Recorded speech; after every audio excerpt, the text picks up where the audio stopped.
Hello everyone, welcome to my new academy channel. जैसे कि मैं स्टार्ट की ह्यूमन हेल्थ एंड डिसीज, ठीक है। यहाँ पे हम लोगों ने पूरा कंप्लीट कर लिया, जितने भी कॉमन डिसीज दिए गए हैं वो सब कंप्लीट कर लिए हैं। साथ में जितने भी सिम्टम्स है साथ में डायग्राम के साथ कंप्लीट किए, ठीक है।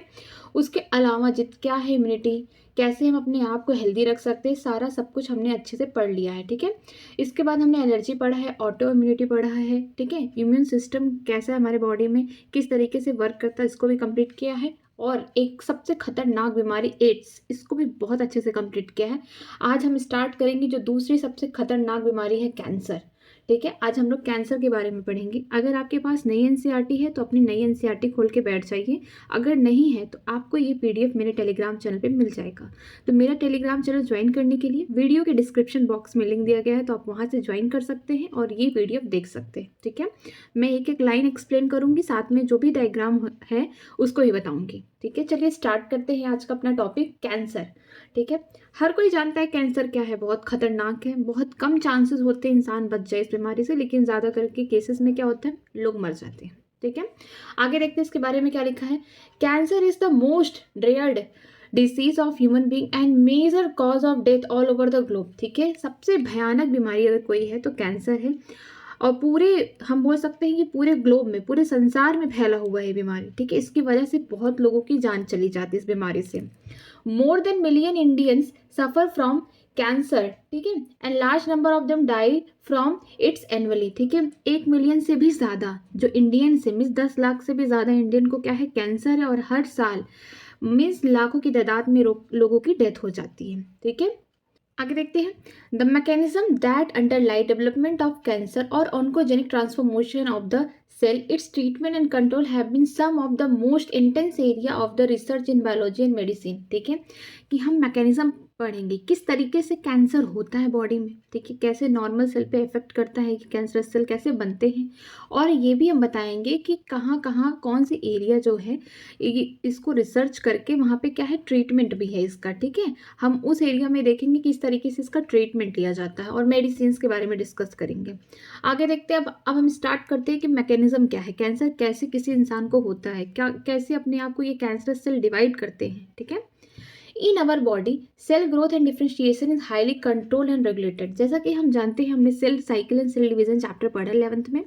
हमने देखा है कि हमारी बॉडी में क्या होता है, सेल का डिवीजन होता है। ह्यूमन की बात कर रही हूँ तो अप्रॉक्स 24 आवर लगते हैं, मीन्स 24 घंटे में एक सेल से 2 सेल बनते हैं, ठीक है। और हमारी बॉडी में क्या है, बिलियंस ऑफ सेल है, मीन्स करोड़ों की तादाद में सेल है। तो हर सेल डिवाइड कर रहा है, ठीक है। एक से क्या हो रहा है, 2 हो रहा है हर 24 घंटे में, ठीक है। तो ये जो सेल का ग्रोथ है और डिफरेंशिएशन है ना, ये बहुत कंट्रोल्ड है। ऐसा नहीं है कि एक सेल से 4 सेल बन जाए 24 घंटे के अंदर, ऐसा नहीं है। एक सेल से 2 सेल बनेगा और 2 से उसके आगे नहीं बनेगा, ठीक है। दूसरे सेल डिवाइड कर रहे हैं, डिफरेंशिएट कर रहे हैं, लेकिन ये बहुत ज़्यादा क्या कह सकते हैं, कंट्रोल्ड फॉर्म में डिवीजन होता है। ऐसा नहीं कि कोई सेल अगर डिवाइड ही कर रहा है तो करता ही रहा है, ऐसा नहीं होगा, ठीक है। ये कंट्रोल फॉर्म में होंगे, क्योंकि हमारे अंदर क्या पाया जाता है, कॉन्टैक्ट इनहिबिशन। कॉन्टैक्ट इनहिबिशन में क्या होगा, जैसे मान लीजिए 2 सेल एकदम पास पास है, ये आगे डिवीजन किया, यहाँ 1 से 2 हो गए, यहाँ पे भी 1 से 2 हो गए, फिर ये पास पास टच में आ जाएंगे इस तरीके से। अब ये आगे डिवाइड नहीं करेगा, ये वाला सेल मान लीजिए बहुत पास है तो अब ये आगे डिवाइड नहीं करेगा।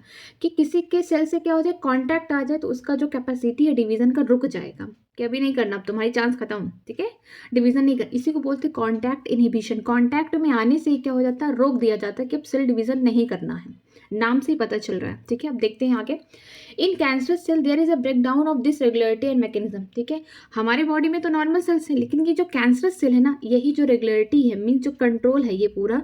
जैसे हमारी बॉडी में क्या होता था कि नॉर्मल सेल 1 से 2 ही सेल बनाएगा 24 घंटे में, लेकिन जो कैंसर सेल है ऐसा कुछ नहीं है, 24 घंटा ये सब नहीं देखना उसको ये नहीं देखना कि 1 से 2 बन रहे, 1 से 15 बन रहे, उसको ये नहीं देखना। यही जो रेगुलरिटी है ना, मैकेनिज्म जो है, यही ब्रेक हो जाती है, ठीक है। इसी वजह से ना कैंसर सेल बहुत जल्दी डिवाइड कर लेते हैं।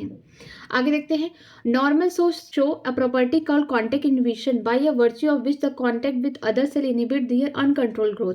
जो हमारी नॉर्मल सेल हमारे बॉडी में, ठीक है, वो क्या शो करते हैं, एक प्रॉपर्टी जिसका नाम है कॉन्टैक्ट इनहिबिशन। मीन्स कॉन्टैक्ट पे आने के बाद क्या हो जाए, रोक दिया जाए। क्या रोक दिया जाए, जो सेल का जो ग्रोथ है या फिर बोल सकते हैं सेल का जो डिवीजन है उसको रोक दिया जाएगा, ठीक है। ये सिर्फ हमारी नॉर्मल सेल्स में पाई जाती है, यही चीज़ कैंसर सेल में नहीं होती। इसी वजह से जो उनके सेल होते हैं ना, वो बहुत तेज़ी के साथ क्या करते हैं, डिवाइड करते रहते हैं हर वक्त। वो टाइम भी नहीं देखेंगे कि इस टाइम करें, नहीं, उनको बस डिवीज़न करना है तो मीन्स डिवीज़न करना है। लेकिन जो हमारी नॉर्मल सेल हैं वो 24 आवर्स में मीन्स 24 घंटे में 1 से 2 सेल होते हैं, इसके बाद स्टॉप हो जाते हैं। क्यों स्टॉप हो जाते हैं? क्योंकि बहुत सारे सेल्स हैं और कॉन्टैक्ट में बहुत सारे सेल हैं, कॉन्टैक्ट में तो आएंगे, टच में तो आएंगे, वहीं पे इनहिबिट कर दिया जाता है, तो इसी को बोलते हैं कॉन्टैक्ट इनहिबिशन। ठीक है, आगे देखते हैं। Cancer cell appear to have lost this property. जैसा कि मैंने पहले बताया कि जो कैंसर सेल है उसमें ये कॉन्टैक्ट इनहिबिशन नहीं देखा जाता है। ठीक है, इसीलिए तो लगातार डिवाइड कर लेते हैं।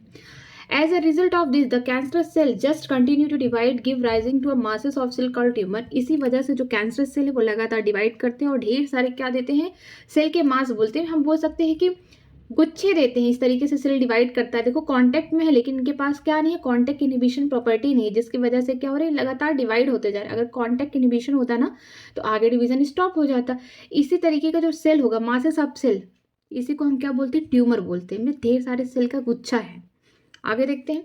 Tumour are 2 type, benign and malignant. Tumour 2 type के होते हैं, बेनिग्न होते हैं, ठीक है, दूसरा होता है मैलिग्नेंट।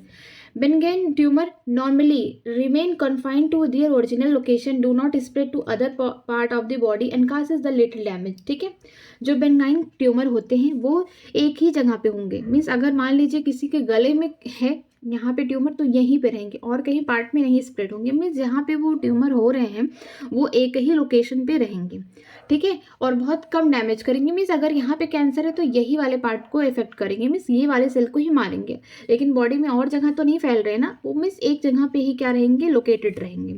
लेकिन जो मेलेंजिन ट्यूबर होते हैं ना, on the other hand as the masses of proliferating cell called neoplast और ट्यूमर सेल। ठीक है, जो मेलेंजिन ट्यूमर होते हैं इनके पास क्या होता है, ढेर सारे क्या होते हैं, प्रोलैफ्टरिंग का मतलब होता है कि ऐसे सेल जो नॉर्मल सेल को क्या बना दे रहे हैं, कैंसरस में डेवलप कर दे रहे हैं। ठीक है, तो इनके पास ढेर सारे ऐसे सेल होते हैं कि बॉडी में फैलते जाते हैं। मीन्स ये एक जगह नहीं रहते, ये पूरी बॉडी में फैलते जाते हैं। जो नॉर्मल सेल हैं उनको भी क्या बना देंगे, कैंसर सेल बना देंगे। आगे देखते हैं।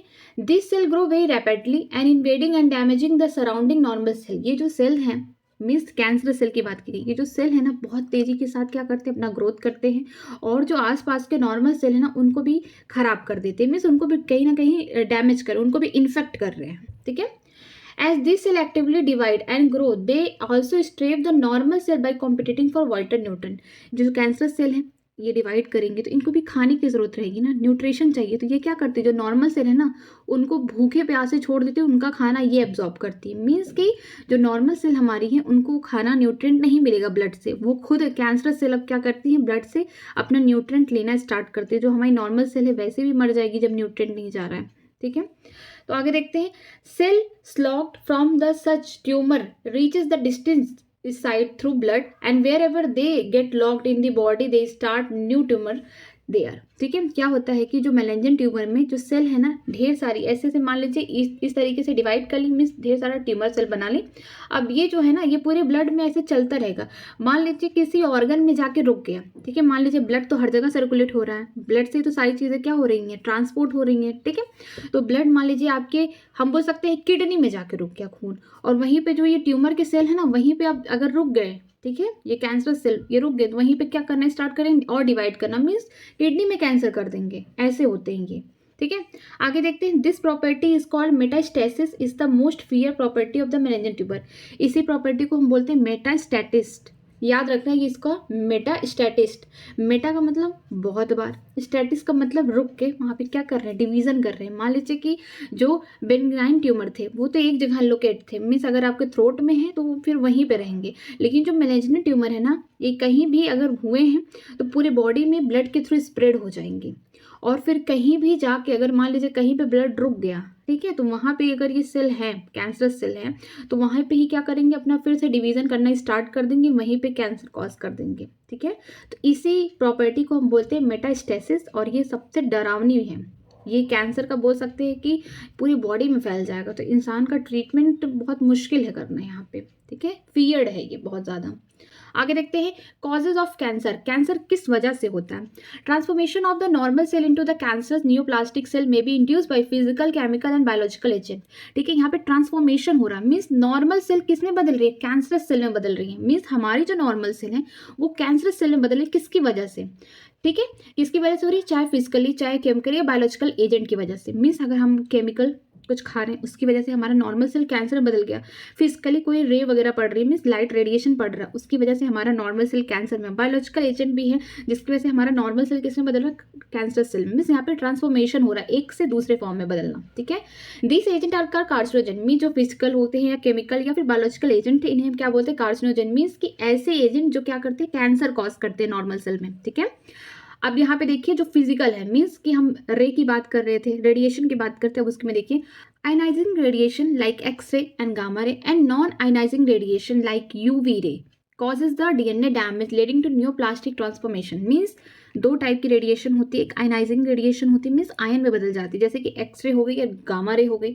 नॉन आयनाइजिंग रेडिएशन जैसे कि यूवी रेडिएशन। याद करना बहुत इंपॉर्टेंट है, कौन आयनाइजिंग है कौन नॉन आयनाइजिंग है, ठीक है।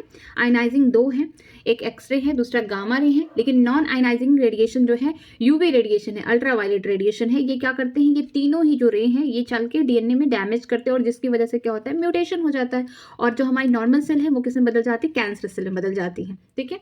अब आगे देखते हैं केमिकल्स के थ्रू। Chemical carcinogen present in the tobacco smoke that have been identified as a major cause of lung cancer. बहुत लोग टोबैको स्मोकिंग करते हैं या फिर च्युइंग भी करते हैं, तो उसमें क्या है, केमिकल प्रेजेंट है, ठीक है। वो केमिकल क्या करता है, लंग कैंसर करा देता है। जो लोग क्या करते हैं, जो केमिकल्स लेते हैं, मीन्स टोबैको को स्मोक करते हैं, जिसकी वजह से क्या होगा, हमारे फेफड़ों में ही वो लंग्स में ही होगा ना कैंसर, ठीक है। अब आगे देखते हैं cancerous causing viruses called oncogenic virus and have gene is called viral oncogene, ठीक है। जो कैंसर कॉजिंग वायरसेस है उनको बोलते हैं ऑन्कोजेनिक वायरस, ठीक है। जो कैंसर होता है, एक चीज याद रखिए, किससे हो रहा है, वायरस से हो रहा है, यहाँ पे लिखा गया है। और उनको क्या बोलते हैं, ऑन्कोजेनिक वायरस, या उनके पास जो जीन है उसे बोलते हैं वायरल ऑन्कोजीन, ठीक है। Furthermore, several genes called cellular oncogene या C-onco or the proto-oncogene have been identified in a normal cell which when activated under the certain condition could leading to oncogenic transformation of the cell। क्या होता है कि जो हमारी normal cell है ना, उनमें भी कभी कभी क्या होता है कि कुछ सेवरल जीन, कुछ जीन पाई जाती है कैंसर की। जैसे ही अगर हम ज़्यादा एक्सरे ले रहे हैं, ज़्यादा यूवी रेडिएशन के अंदर रहते हैं, या फिर ज़्यादा गामा रे ले रहे हैं, या फिर कोई केमिकल च्युइंग कर रहे हैं, मीन्स स्मोकिंग कर रहे हैं टोबैको का, तो जिसकी वजह से क्या होता है, हमारे नॉर्मल सेल में जो प्रेजेंट है कैंसर सेल के कुछ जीन ये एक्टिवेट हो जाते हैं और ये क्या करने लगते हैं, यहाँ पे कैंसर बनने लगता है, ठीक है। ये जो सेल है नॉर्मल सेल, अब वही क्या करते हैं, कैंसर स्टार्ट कर देते हैं होना, मीन्स कैंसर सेल में कन्वर्ट हो जाती है। तो यहाँ पे यही लिखा गया है कि कुछ जीन ऐसी होती है जिनको हम बोलते हैं सेलुलर ऑन्कोजीन। सेलुलर का मतलब कि हमारे ही सेल में प्रेजेंट है, ठीक है। ऑन्कोजीन का मतलब है कि ये बोल सकते हैं कैंसर का जीन है, ठीक है।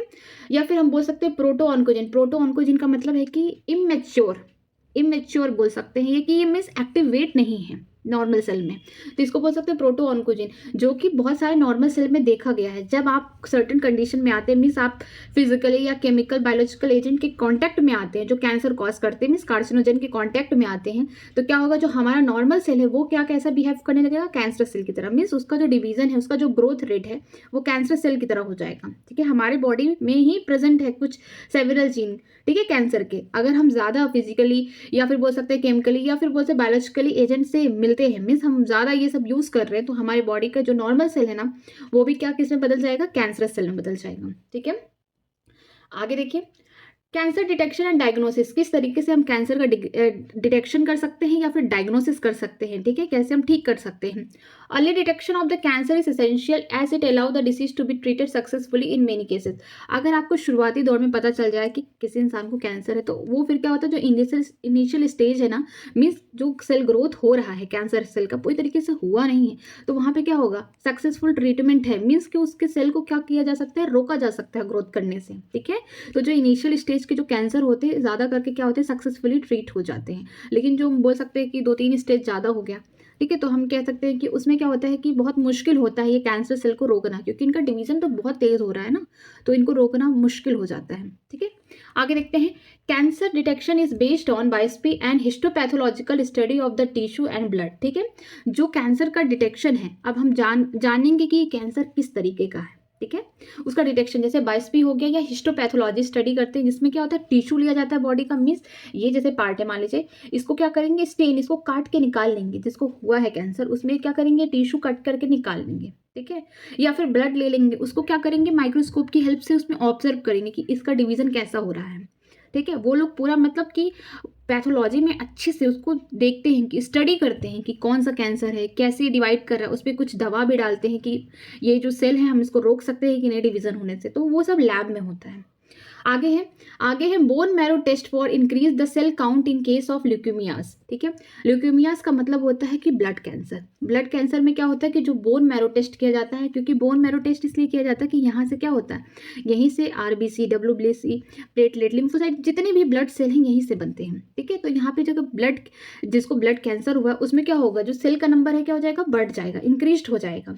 तो वो क्या करते हैं, बोन मैरो टेस्ट करते हैं ताकि चेक करते हैं कि डब्ल्यूबीसी, क्योंकि देखो सेल कौन सा बढ़ेगा, डब्ल्यूबीसी का सेल बढ़ेगा कैंसर सेल में, इसलिए बढ़ेगा क्योंकि जब बॉडी में इन्फेक्शन हो गया तो हमारा जो डब्ल्यूबीसी है वो क्या करता है, डिफेंस का काम करता है। ठीक है, वो देखता है कि इन्फेक्शन हुआ, उसको मारने के लिए अपनी इम्यूनिटी भी तैयार करता है।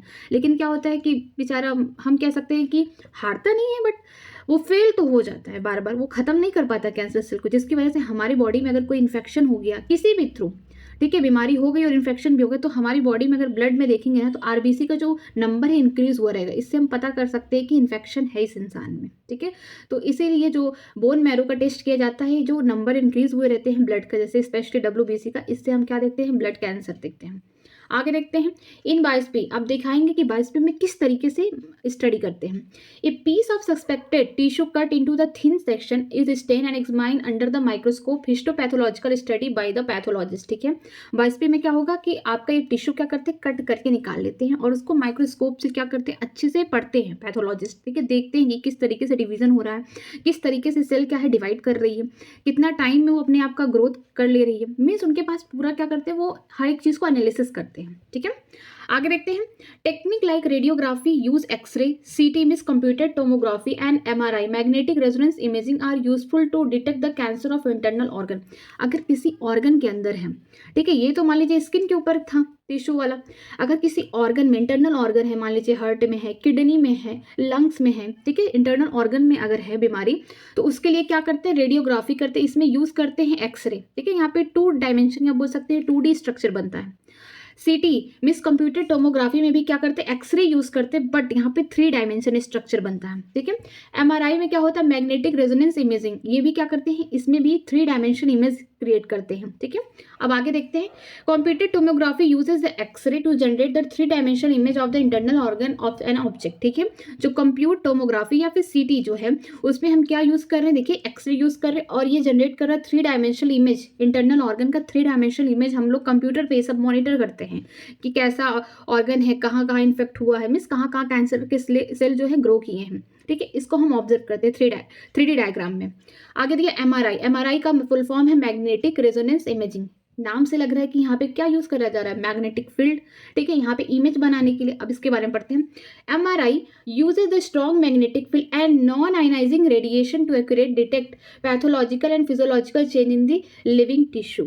एक चीज याद रखिए कि यहाँ तो स्ट्रॉन्ग मैग्नेटिक फील्ड तो यूज हो ही रहा है, साथ में नॉन आयनाइजिंग रेडिएशन हमने पढ़ा था क्या है, यूवी रे हुए है। यहाँ देखिए एक बार, ये देखिए ये वाले पैराग्राफ में आयनाइजेशन था, ये वाला X ray and gamma ray. Non ionising radiation कौन है, यूवी रेडिएशन है। तो यहाँ पे रखिए कि जो एमआरआई है, एमआरआई में तो स्ट्रॉन्ग मैग्नेटिक फील्ड के साथ क्या यूज़ करें, यूवी रेडिएशन का भी इस्तेमाल कर रहे हैं, ताकि हम देख सकते हैं कि जो हमारा लिविंग टिश्यू है वो किस तरीके से अपना ग्रोथ कर रहा है। उसको हमें अच्छे से स्टडी करना है, उसके पूरे लाइफ साइकिल को भी बोल सकते हैं, या फिर हम ये भी देख सकते हैं कि कौन से दवा से वो सेल की डेथ हो रही है, कैसे हम उसको रोकें ताकि वो आगे जो इंसान में और सारा सेल को ना डैमेज कर ले। ठीक है, आगे देखते हैं। आगे दूसरा टेक्निक है antibody against the cancer specific agent is also used for detection of certain cancer. ठीक है, एंटीबॉडीज बाहर से दी जाती हैं जिसके बॉडी में कैंसर है, ये सोच के कि शायद ये जो एंटीबॉडी बना है, ये जो एंटीजन है, या बोल सकते हैं कि ये जो कैंसर है इसका स्पेसिफिक है, मीन्स इसको मारने के लिए, ताकि वो स्टडी कर सके कि कहीं ये तो कैंसर नहीं है। ठीक है, तो बाहर से दवा में क्या दिया जाता है, एंटीबॉडी दिया जाता है जो कैंसर स्पेसिफिक एंटीजन होते हैं, मीन्स उस कैंसर को मारने के लिए इधर से एंटीबॉडी दी जाती है। ठीक है, वो चेक करते हैं, डिटेक्शन एक मेथड है, क्योंकि डॉक्टर्स को भी कभी कभी पता नहीं रहता है कि ये कैंसर इस वजह से हो रहा है कि यही कैंसर है, तो बाहर से वो कुछ एंटीबॉडीज देते हैं ये कंफर्म करने के लिए कि जो हम सोच रहे हैं वही कैंसर तो नहीं है ये। ठीक है, आगे देखते हैं techniques of the molecular biology can be applied to detect the gene in individual which inherited susceptibility to a certain cancer, ठीक है। बहुत ज़्यादा टेक्निक यूज़ की जाती है। यहाँ पे मॉलिक्यूलर बायोलॉजी लिखा है, मीन्स जेनेटिक लेवल पे, जीन के लेवल पे यहाँ पे टेक्निक्स देखी जाती है कि जो डिटेक्ट किया जो जीन है इंडिविजुअल में, कहीं वो उसके माता पिता से तो नहीं आया है, मीन्स कि वो जो कैंसरस जीन है कहीं उसके फादर मदर या पेरेंट्स से तो नहीं आया है, तो उसको भी क्या करते हैं, चेक करते हैं, जीन के लेवल पे स्टडी करते हैं, ठीक है। आगे देखते हैं, identification of such gene which predispose and individual to certain cancer may be very helpful in prevention of the cancer, ठीक है। उन जीन का आइडेंटिफिकेशन किया जाता है जो पहले से कहाँ है, डिपॉजिट है उस इंसान के अंदर, ताकि हम क्या पता लगा सके कि ये कैंसर है कि नहीं है, या अगर नहीं हुआ है उस इंसान में उस कैंसर, तो हम क्या कर सकते हैं, उसका बचाव कर सकते हैं, ठीक है। तो ये जीन के लेवल पे क्या स्टडी की जा रही है। आगे देखते हैं, such individual may be advise to avoid the exposure to particular carcinogen to which they are susceptible, example tobacco smoke in case of lung cancer, ठीक है। अगर मान लीजिए उस इंसान को वो कैंसर नहीं हुआ, उसके बॉडी में या फिर हम उसके सेल में वो जीन जान गए हैं कि यही जीन उसके सेल में प्रेजेंट है, लेकिन अगर बाहर से वो मान लीजिए कार्सिनोजन उसका केमिकल वाला है, ठीक है, एग्जाम्पल टोबैको, अगर वो टोबैको ले रहा है तो ये जो नॉर्मल सेल में जो जीन प्रेजेंट है कैंसर वाले, ये एक्टिवेट हो जाएंगे, और अगर वो टोबैको स्मोक करेगा तो उसको फिर लंग कैंसर हो जाएगा। मीन्स कि उसको एडवाइस दिया जाता है कि तुम्हारे जो सेल है उनमें कैंसर सेल प्रेजेंट है, लेकिन वो अभी एक्टिव नहीं है। अगर तुम ये यूज करोगे, मीन्स अगर तुम स्मोकिंग कर रहे हो, टोबैको ले रहे हो, तो तुम्हारे बॉडी में भी वो कैंसर सेल क्या हो जाएंगे, एक्टिवेट हो जाएंगे और तुम्हें कैंसर हो जाएगा, ठीक है। तो उनका एडवाइस दिया जाता है। आगे देखते हैं, ट्रीटमेंट ऑफ कैंसर। अब कैंसर का ट्रीटमेंट क्या है उसके बारे में पढ़ते हैं। The common approach for the treatment of cancer are surgery, radiation therapy and immunotherapy, ठीक है। क्या होता है कि जो कॉमन अप्रोच है, डॉक्टर ज़्यादा करके क्या करते हैं, सर्जरी करते हैं, कैंसर जहाँ है जिस जगह पे उसको क्या करते हैं, वहाँ से ऑपरेशन करके हटा देते हैं। उसके बाद रेडिएशन थेरेपी करते हैं, मीन्स की लाइट डालते हैं, लेज़र, मीन्स हम ये कह सकते हैं आज के ज़माने में लेज़र से क्या करते हैं, वहाँ पे कट करते हैं। या फिर इम्यूनोथेरेपी, मीन्स कि जिस इंसान के अंदर ये कैंसर होगा उसका जो इम्यून सिस्टम है ना बहुत कमज़ोर हो जाएगा, तो उसको क्या करते हैं कि हम इम्यूनिटी उसका स्ट्रांग बनाते हैं। तो ये सब तीनों मिला के ट्रीटमेंट किया जाता है कॉमनली, कि सर्जरी कर दी है, उसके ऊपर लाइट से भी, रेडिएशन से भी क्या करते हैं, थेरेपी करते हैं, और उसके साथ साथ उसको हम उसको इम्यून देते हैं, मीन्स इम्यूनिटी बढ़ाने के लिए इम्यूनोथेरेपी देते हैं, जिसकी वजह से जो इम्यून सिस्टम है उसका धीरे धीरे क्या होने लगे, अपना रिकवर होने लगे, बिल्डअप करने लगे, ताकि फिर से क्या हो, अगर उसके बॉडी में कोई एंटीजन आ रहा है तो उसको फिर मार दे, ठीक है। आगे देखते हैं, in radiotherapy tumour cell are irradiated taking a proper care of normal cell या tissue surrounding the tumour masses, ठीक है। जो रेडियोथेरेपी इसमें क्या होगा, जो ट्यूमर के सेल है, मान लीजिए फॉर एग्जांपल ये मान लीजिए ट्यूमर के सेल है, ठीक, ये वाले, उसके बगल ये नॉर्मल सेल है, ये देखिए ये ट्यूमर के सेल हैं, ये ट्यूमर के सेल हैं। ट्यूमर के सेल तो हमेशा ग्रुप में होंगे, और नॉर्मल सेल है इस तरीके से, ठीक है। ये जो सर्कल वाले ये सब नॉर्मल है, ये सब, ठीक है। तो क्या रेडियोथेरेपी में क्या होता है कि रेडिएशन डालते हैं ताकि जो कैंसरस सेल है ये खत्म हो जाए, और हम क्या करते हैं, नॉर्मल सेल्स को बचाते हैं कि इनको ये डैमेज ना हो, मीन्स इनको कोई बाहर से खतरा ना हो, ठीक है। तो रेडियोथेरेपी में ये कि रेडिएशन डाल के क्या करते हैं, जो कैंसर सेल हैं इनको मारते हैं, ताकि ये जो कैंसर सेल मर जाएंगे तो आगे डिवीजन नहीं करेंगे, और नॉर्मल सेल को इसके साथ साथ हम बचाते हैं, ठीक है। आगे देखते हैं, several chemotherapist drugs are use to kill the cancer cell, ठीक है। कीमोथेरेपी का मतलब केमिकल दिया जाता है, ताकि ड्रग्स दिए जाते हैं, मीन्स उसको ग्लूकोज जैसे चढ़ाया जाता है ना, ग्लूकोज दिया जाता है किसी इंसान को, तो इसी तरीके से ना ये जो कीमोथेरेपी है उनको दिया जाता है जिनमें कैंसर होता है, ताकि ये जो केमिकल्स है ना बॉडी में जाए और कैंसर सेल को मार भगाए, मीन्स उनको मारे, ठीक है। केमिकल्स दिए जाते हैं। Some of this are specific for particular tumour, ठीक है। ये जो कीमोथेरेपी है ये स्पेसिफिक होती है पर्टिकुलर, जैसे किसी को ब्लड कैंसर है तो उसको भी कीमोथेरेपी दी जाती है कि जो ब्लड में कैंसर घूम रहा है, ये जो कैंसर सेल है उसको क्या करे, खत्म करे। तो ये स्पेसिफिक होते हैं पर्टिकुलर कैंसर के लिए, पर्टिकुलर ट्यूमर के लिए, ठीक है। आगे देखते हैं, majority of the cancer have a side effect like hair loss, anaemia et cetera. ज़्यादा करके जो ये ड्रग्स लेते हैं, ठीक है, मारने के लिए कैंसर सेल को, इसके बहुत साइड इफेक्ट हैं, जैसे हेयर लॉस, ठीक है, बाल खत्म हो जाते हैं, साथ में खून की कमी भी हो जाती है। तो ये सब क्या है, साइड इफेक्ट है, ठीक है, ये ड्रग्स लेने के कैंसर के ट्रीटमेंट के दौरान। आगे देखते हैं, most cancer are treated combination of surgery, radiotherapy and chemotherapy. ज़्यादातर के जो कैंसर हैं उनको सही करने के लिए, आप बोल सकते हैं उनको खत्म करने के लिए कैंसर सेल का, इसका ट्रीटमेंट किया जाता है कंबाइंड फॉर्म में। सर्जरी भी होगी, रेडियोथेरेपी भी होगी, और साथ में कीमोथेरेपी भी हो, मीन्स कि केमिकल्स भी चढ़ेगा ताकि सेल खत्म हो, जहाँ पे है वहाँ पे सर्जरी भी होगी, और साथ में रेडियोथेरेपी मीन्स कि लेजर की मदद से कैंसर सेल को मारेंगे और नॉर्मल सेल को बचाते चलेंगे। तो ये सारा जो है तीनों कंबाइंड करके दिया जाता है ताकि इंसान में जल्दी से जल्दी कैंसर सेल खत्म हो जाए, ठीक है। आगे देखते हैं, tumour cell have been shown to avoid the detection and destruction by immune system. जो ट्यूमर सेल हैं उनको क्या करते हैं, अवॉइड करते हैं, मीन्स उसको हम लोग मारने की कोशिश करते हैं ताकि जो हमारा इम्यून सिस्टम है ना वो बचा रहे, मीन्स कि इम्यूनिटी बनती रहे। क्या करेगा जी, पहली बात, ये जो ट्यूमर है या फिर कैंसर है ये क्या है, वायरस से होता है। तो वायरस क्या करता है, हमारी इंसान की, जिस इंसान में होता है उसकी पहले इम्यूनिटी को खत्म करने की कोशिश करता है, तभी वो ग्रो करेगा। नहीं तो हमारी बॉडी जान नहीं जाएगी कि बाहर का एंटीजन है हमारी बॉडी का नहीं है, तो उसको खत्म नहीं कर देगी। तो ये क्या करते हैं, उस इंसान को बोल सकते हैं कि बहुत इम्यूनिटी उनकी बहुत कमज़ोर कर देते हैं, जिसकी वजह से वीक हो जाता है और उसकी बॉडी में पूरा कैंसर के जो सेल हैं या बोल सकते हैं कैंसर के जो वायरस है पूरी अच्छे से ग्रोथ करते हैं। ठीक है, Therefore, the patient are given a chemical called biological response modifier such as alpha interferon which activate their immune system and help to destroying the tumor. ठीक है, उन पेशेंट में जिनका क्या बोल सकते हैं कि इम्यून सिस्टम हमको क्या करना है, बचाना है डिस्ट्रक्शन होने से ट्यूमर सेल से, तो उनमें क्या दिया जाता है उस पेशेंट में, एक वर्ड है जिसका नाम है बायोलॉजिकल रिस्पॉन्स मॉडिफायर। ठीक है, इसको बोलते हैं अल्फा इंटरफेरॉन। ये इंटरफेरॉन आपने कहीं पढ़ा होगा इम्यूनिटी में, इनिएट इम्यूनिटी में मैंने बताया था, साइटोकाइनिन में। जो वायरस के सेल थे, मीन्स जो वायरल इन्फेक्टेड सेल थे, वो कुछ प्रोटीन सिक्रीट करते हैं, यहाँ से कुछ प्रोटीन निकलता है, उसको हम क्या बोलते हैं, इंटरफेरॉन। और यही जो प्रोटीन थी, ये जो नॉर्मल सेल, उसके अगल बगल जो नॉर्मल सेल थे उनको क्या करती थी, बचाती थी कि इससे क्या हो, वायरस से ये इन्फेक्ट ना हो, मीन्स ये भी कैंसर सेल की तरह काम ना करे। ठीक है, तो याद रखिए कि जो अल्फा इंटरफेरॉन है ये क्या है, वायरल, जैसे वायरल बीमारी है उनमें सिक्रीट होती हैं कि कोई सेल अगर वायरस से इन्फेक्टेड है तो वही वो इन्फेक्टेड सेल ही कुछ प्रोटीन सिक्रीट करेगा अपने चारों तरफ, और जो नॉर्मल सेल है उनको बचाएगा कि इनमें भी वायरस क्या करे, अटैक ना कर दे।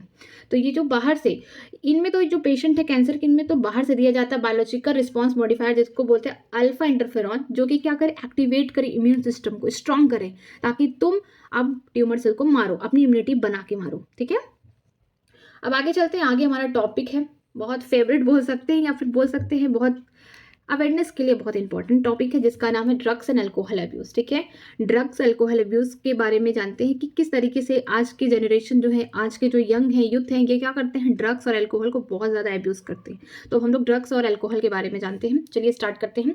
सर्वे in statistics so that the use of drug and alcohol has been on the rise specially among the youth.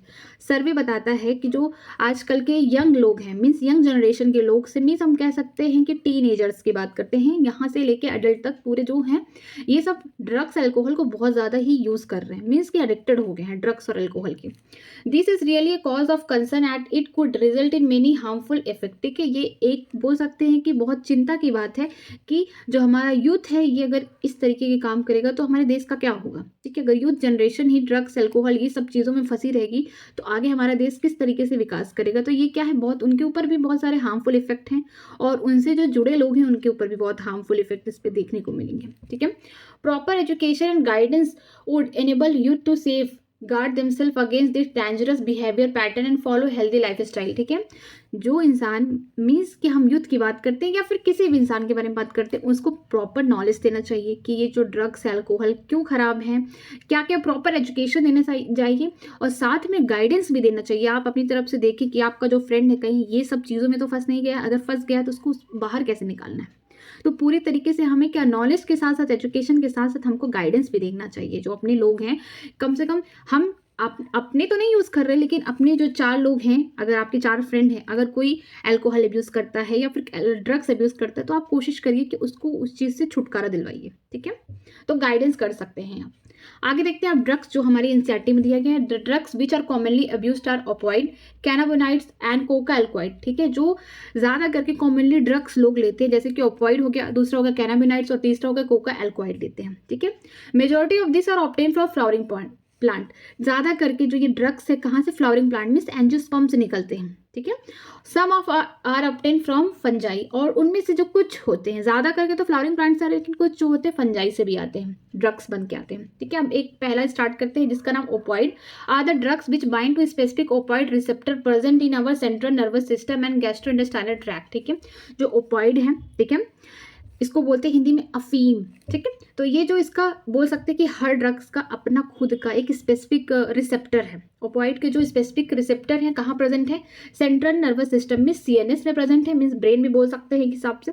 और दूसरा जो है गैस्ट्रोइंटेस्टाइनल ट्रैक्ट, जो हमारा गैस्ट्रोइंटेस्टाइनल डाइजेस्टिव सिस्टम है, इसमें प्रेजेंट है। तो ये अगर कोई भी अफीम ले रहा है, मीन्स ओपियोइड ले रहा है, तो उसके सीएनएस पे असर करेगा इसका, और जो उसका गैस्ट्रोइंटेस्टाइनल ट्रैक्ट है वहाँ पे काम करेगा। ठीक है, अब बात करते हैं heroin. Heroin commonly called smack is chemically di acetylene morphine which is white odourless bitter crystalline compound. Heroin तो सबने सुना होगा, ड्रग्स में बहुत फेमस है, जिसका दूसरा नाम है स्मैक, ठीक है। और केमिकली ये कैसे बना है, इसको बोलते हैं डाई एसिटिलीन मॉर्फिन, ठीक है। ये वाइट कलर का होता है, ऑर्डरलेस, कोई स्मेल नहीं आता है, खाने में बिटर टेस्ट है ये, ठीक है। सफ़ेद दिखता है, कोई स्मेल नहीं आता है, कोई खुशबू नहीं आती है, लेकिन अगर आप जब खाएंगे तो कड़वा लगेगा। ये क्रिस्टलाइन कंपाउंड है, मीन्स हम बोल सकते हैं क्रिस्टल में है। This is obtained by acetylization of morphine which is extracted from the latex of the poppy plant, जिसे बोलते हैं पेपर सोमनिफेरम, ठीक है। जो ये मॉर्फिन है या फिर हम बोल सकते हैं कि जो ओपॉइड्स है, ठीक है, ओपॉइड्स के प्लांट है ये देखिए, इसको बोलते हैं प्यार से ओपियम पॉपी, ठीक है। यहाँ पे क्या होगा कि ज़्यादा करके जो मॉर्फिन है, मिस एसिटिलाइजेशन जो मॉर्फिन की किया जा रहा है, कहाँ से निकाले जाए, जो लैटिक्स है, ये जो लैटिक्स होते हैं ना ऊपर वाले पार्ट, यहाँ से क्या किया जा रहा है, पॉपी प्लांट के निकाले जा रहे हैं। मीन्स यही जो लैटिक्स है प्लांट का, इससे ही क्या बन रहा है, ओपॉइड बन रहा है, या फिर हम बोल सकते हैं कि एसिटिलाइजेशन हो रहा है मॉर्फिन का, ठीक है। इस पॉपी प्लांट का नाम भी दिया है जिसका नाम है paper सोमनिफेरम। Generally taken by snorting and injection, heroine is a depressant and slow down the body function, ठीक है। जनरली इसको लेते कैसे, स्नॉटिंग मीन्स सूंघ के लेते हैं, ठीक है, या फिर इंजेक्शन के थ्रू लेते हैं हीरोइन को, ठीक है। इंजेक्शन कहाँ लगता है, वेन्स में लगता है, इंट्रावेनस। तभी तो बहुत सारी बीमारियां फैल जाती हैं ड्रग्स अब्यूज करने से, जैसे एड्स हो गया, ठीक है। और जो हीरोइन है क्या है, डिप्रेशन, जो इसको लेता है, मीन्स जो इंसान डिप्रेशन में है ना, वो सोचेगा कि उसको ऐसा कोई ड्रग्स मिल जाए कि शांति से वो बस सो जाए, तो वो डिप्रेशन की तरह काम करता है हीरोइन। और ये जो हीरोइन होता है ना, ये बॉडी को स्लो डाउन कर देता है, उसके फंक्शन को, मतलब कि ये इंसान को बोल सकते हैं कि सुला देगा ये मीन्स आराम कराने वाला ड्रग्स है, ठीक है। अब इसके स्ट्रक्चर्स को देख लेते हैं कि किस तरीके से इसका स्ट्रक्चर है। ये देखिए, ये केमिकल स्ट्रक्चर है मॉर्फिन का केमिकल स्ट्रक्चर ये है, और वो पॉपी प्लांट है जहाँ से क्या निकाला जा रहा है, ये ओपॉइड निकाला जा रहा है, मीन्स ये ड्रग्स निकाला जा रहा है, हीरोइन निकाला जा रहा है। इस तरीके के स्ट्रक्चर है, ठीक है, मॉर्फिन के। अब आगे देखते हैं, आगे दूसरा है ड्रग्स जिसका नाम है कैनाबिनॉइड्स, ठीक है। ये कैनाबिनॉइड्स है क्या, cannabinoids are the group of chemical, ये ढेर सारे, एक ही ड्रग्स नहीं, कई सारे केमिकल्स या कई सारे मीन्स कह सकते हैं कि केमिकल से बना हुआ ड्रग्स है, ठीक है। Which interact with cannabinoid receptor present principally in the brain, ठीक है। जो कैनाबिनाइड के जो रिसेप्टर्स हैं वो कहाँ प्रेजेंट है, ब्रेन में प्रेजेंट है, ठीक है। Natural cannabinoid are obtain from the inflorescence of the plant, इसे कैनबिस सटाइवम कहते हैं। जो नेचुरल कैनाबिनाइड ड्रग है, इसको कहाँ से, ये भी प्लांट से ही निकाल रहे हैं, ठीक है। कहाँ, इन्फ्लोरेसेंस, जो फ्लावर, ये देखिए, ये लीफ है, ये लीफ है कैनबिस सटाइवम का, ये फिर बोल सकते हैं कैनाबिनाइड ड्रग्स का। इसका जो इन्फ्लोरेसेंस होगा ना इस तरीके से, वहाँ से क्या निकाला जाएगा, ये ड्रग्स निकाला जाएगा। इसके अलावा और भी पार्ट्स है फ्लावर की जहाँ से ड्रग्स बनता है, जैसे कि फ्लावर टॉप, फ्लावर जो फूल का टॉप है ऊपर से, ठीक है, पत्तियों से, रेजिन मीन्स कि जब उसका प्रोडक्ट बन जाएगा उसको सुखवा देंगे ना, तो उससे भी ड्रग्स बनता है। जैसे कि कौन कौन से ड्रग्स हैं, कैनबिस प्लांट, जो कैनबिस प्लांट है जिसका नाम है कैनबिस सटाइवा, उसका क्या पत्ती को सुखवा दे, इन्फ्लोरेसेंस ले ले, या फिर फ्लावर का टॉप वाला पार्ट है, मीन्स फ्लावर का भी ड्रग्स बन रहा है, मीन्स कि पूरा प्लांट ही क्या है, जहरीला है, जहरीला इन द सेंस कि मीन्स ड्रग्स से भरपूर है, ठीक है।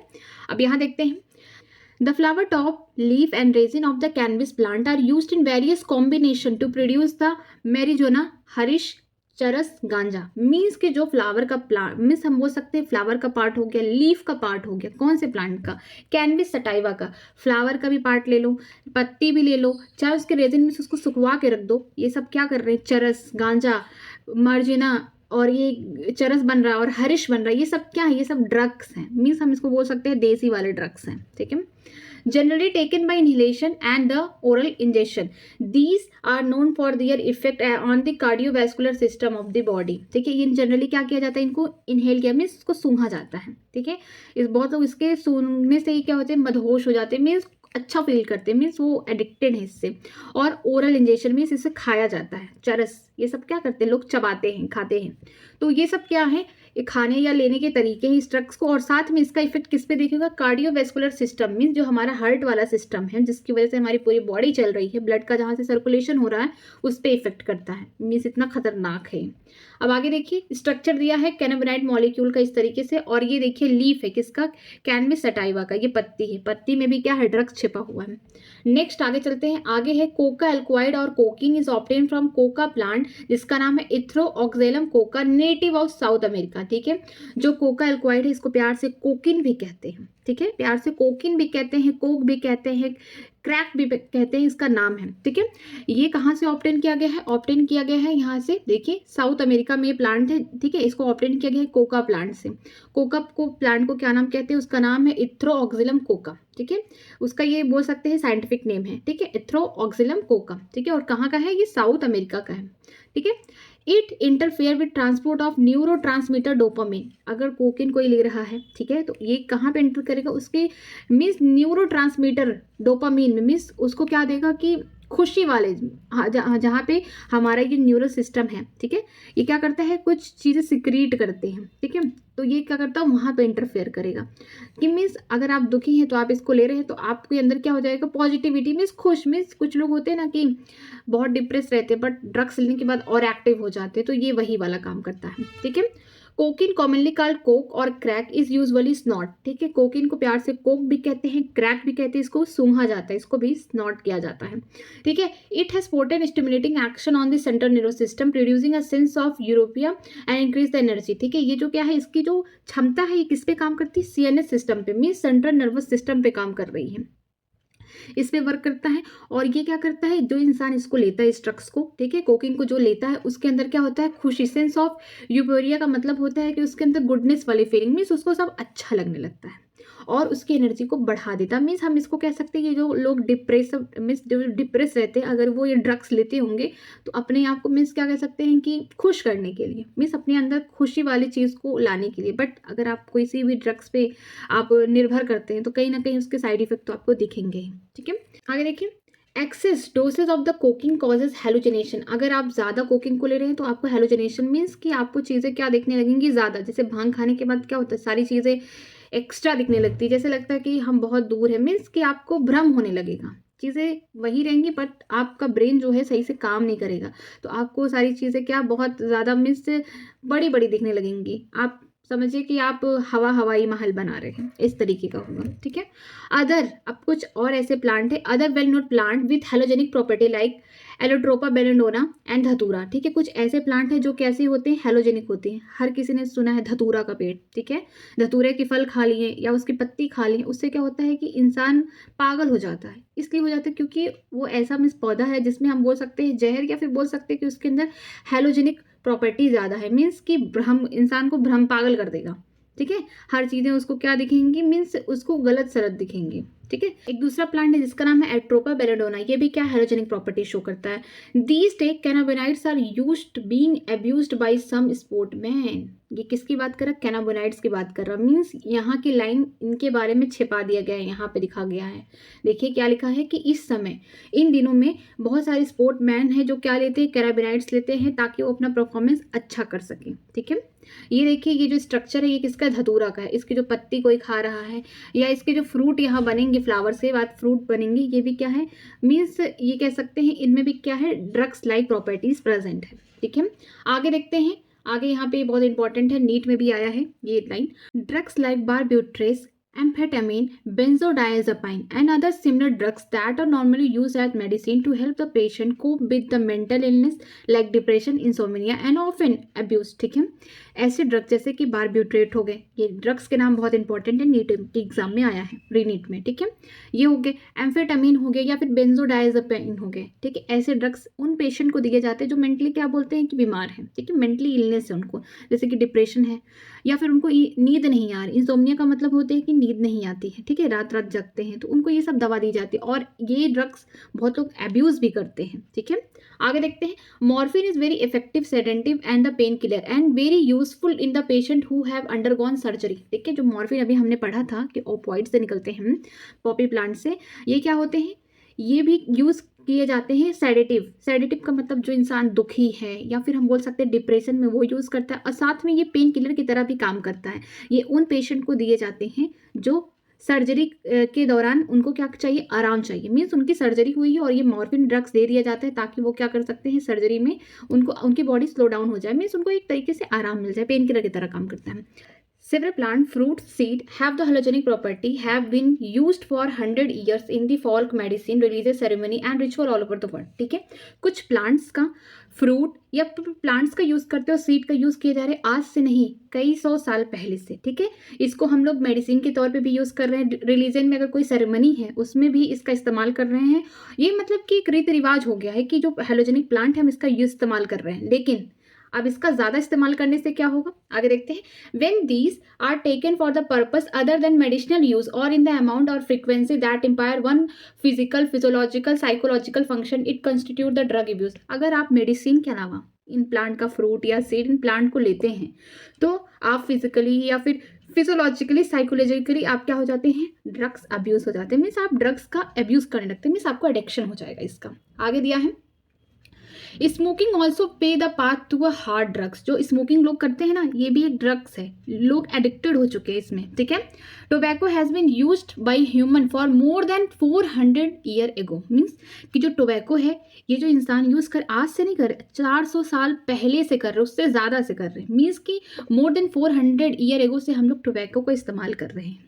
ठीक है, it is smoke chewed or used as stuff. इसका इस्तेमाल कैसे करते हैं, कुछ लोग स्मोकिंग करते हैं, कुछ लोग च्यूइंग करते हैं, कुछ लोग स्टफ कर लेते हैं. स्टफ का मतलब एक अमाउंट रख लेते हैं मुंह में. ठीक है, tobacco contain a large number of the chemical substance including nicotine and alkaloid. जो टोबैको है उसमें लार्ज नंबर क्या होते हैं, केमिकल सब्सटेंस होते हैं, जिसे हम क्या कहते हैं, निकोटीन बोलते हैं, एल्कोलाइड्स बोलते हैं. ठीक है, nicotine stimulates the adrenal gland to release the adrenaline and non-adrenaline into the blood circulation, both of which rise the blood pressure and increase the heart rate. ठीक है, जो निकोटीन है या फिर हम बोल सकते हैं ये क्या करते हैं, अल्कोइड से. ठीक है, ये दोनों ही क्या करते हैं, मीन्स हम बात करते हैं निकोटीन की. जो निकोटीन होते हैं ना, ये जो हमारा किडनी है, ठीक है, ये मान लीजिए हमारा किडनी, उसके ऊपर क्या होता है, एड्रेनल ग्लैंड प्रेजेंट होते हैं. इनमें क्या करते हैं, स्टिमुलेट कर देते हैं. जो लोग ज़्यादा मीन्स टोबैको ले रहे हैं तो उनमें क्या होता है, निकोटीन की मात्रा ज़्यादा होती है, तो जो एड्रेनल ग्लैंड है ना, इससे दो हार्मोन निकलवाते हैं जिसका नाम है एड्रेनलिन और नॉन एड्रेनलिन. ये ब्लड में बढ़ जाता है ये हार्मोन, जिसकी वजह से ब्लड प्रेशर हाई हो जाता है और साथ में जो हार्ट रेट है वो भी क्या होता है, बढ़ने लगता है. ठीक है, तो मतलब हम इसको बोल सकते हैं कितना खतरनाक है कि बीपी भी बढ़ा देता है इंसान का और जो उसका हार्ट रेट है वो भी बढ़ा देता है. आगे देखते हैं, smoking associated with the increase. ये बहुत इंपॉर्टेंट है ये लाइन. ठीक है, smoking is associated with increased incidence of the cancer of the lungs, urinary bladder and throat, bronchitis, emphysema, coronary heart disease, gastric ulcer etc. ठीक है, अगर आप लोग सोचते हैं कि कोई स्मोकिंग कर रहा है तो उसको लंग कैंसर होगा, ऐसा नहीं है. देखिए कहाँ कहाँ कैंसर होने के चांसेस, जैसे कि लंग्स में होगा ही, यूरिनरी ब्लैडर जहाँ पे बोल सकते हैं कि जो एक्सक्रीटरी सिस्टम का जो लास्ट पार्ट है, यूरिनरी ब्लैडर, वहाँ पे क्या है, यूरिन वगैरह क्या है, स्टोर है. ठीक है, टेम्परेरी स्टोर है, वहाँ पे भी कैंसर होने के चांसेस है. उसके अलावा थ्रोट में मीन्स गले में होगा. ब्रोंकाइटिस मीन्स कि जो हमारा रेस्पिरेटरी सिस्टम है यहाँ पे भी हो जाएगा.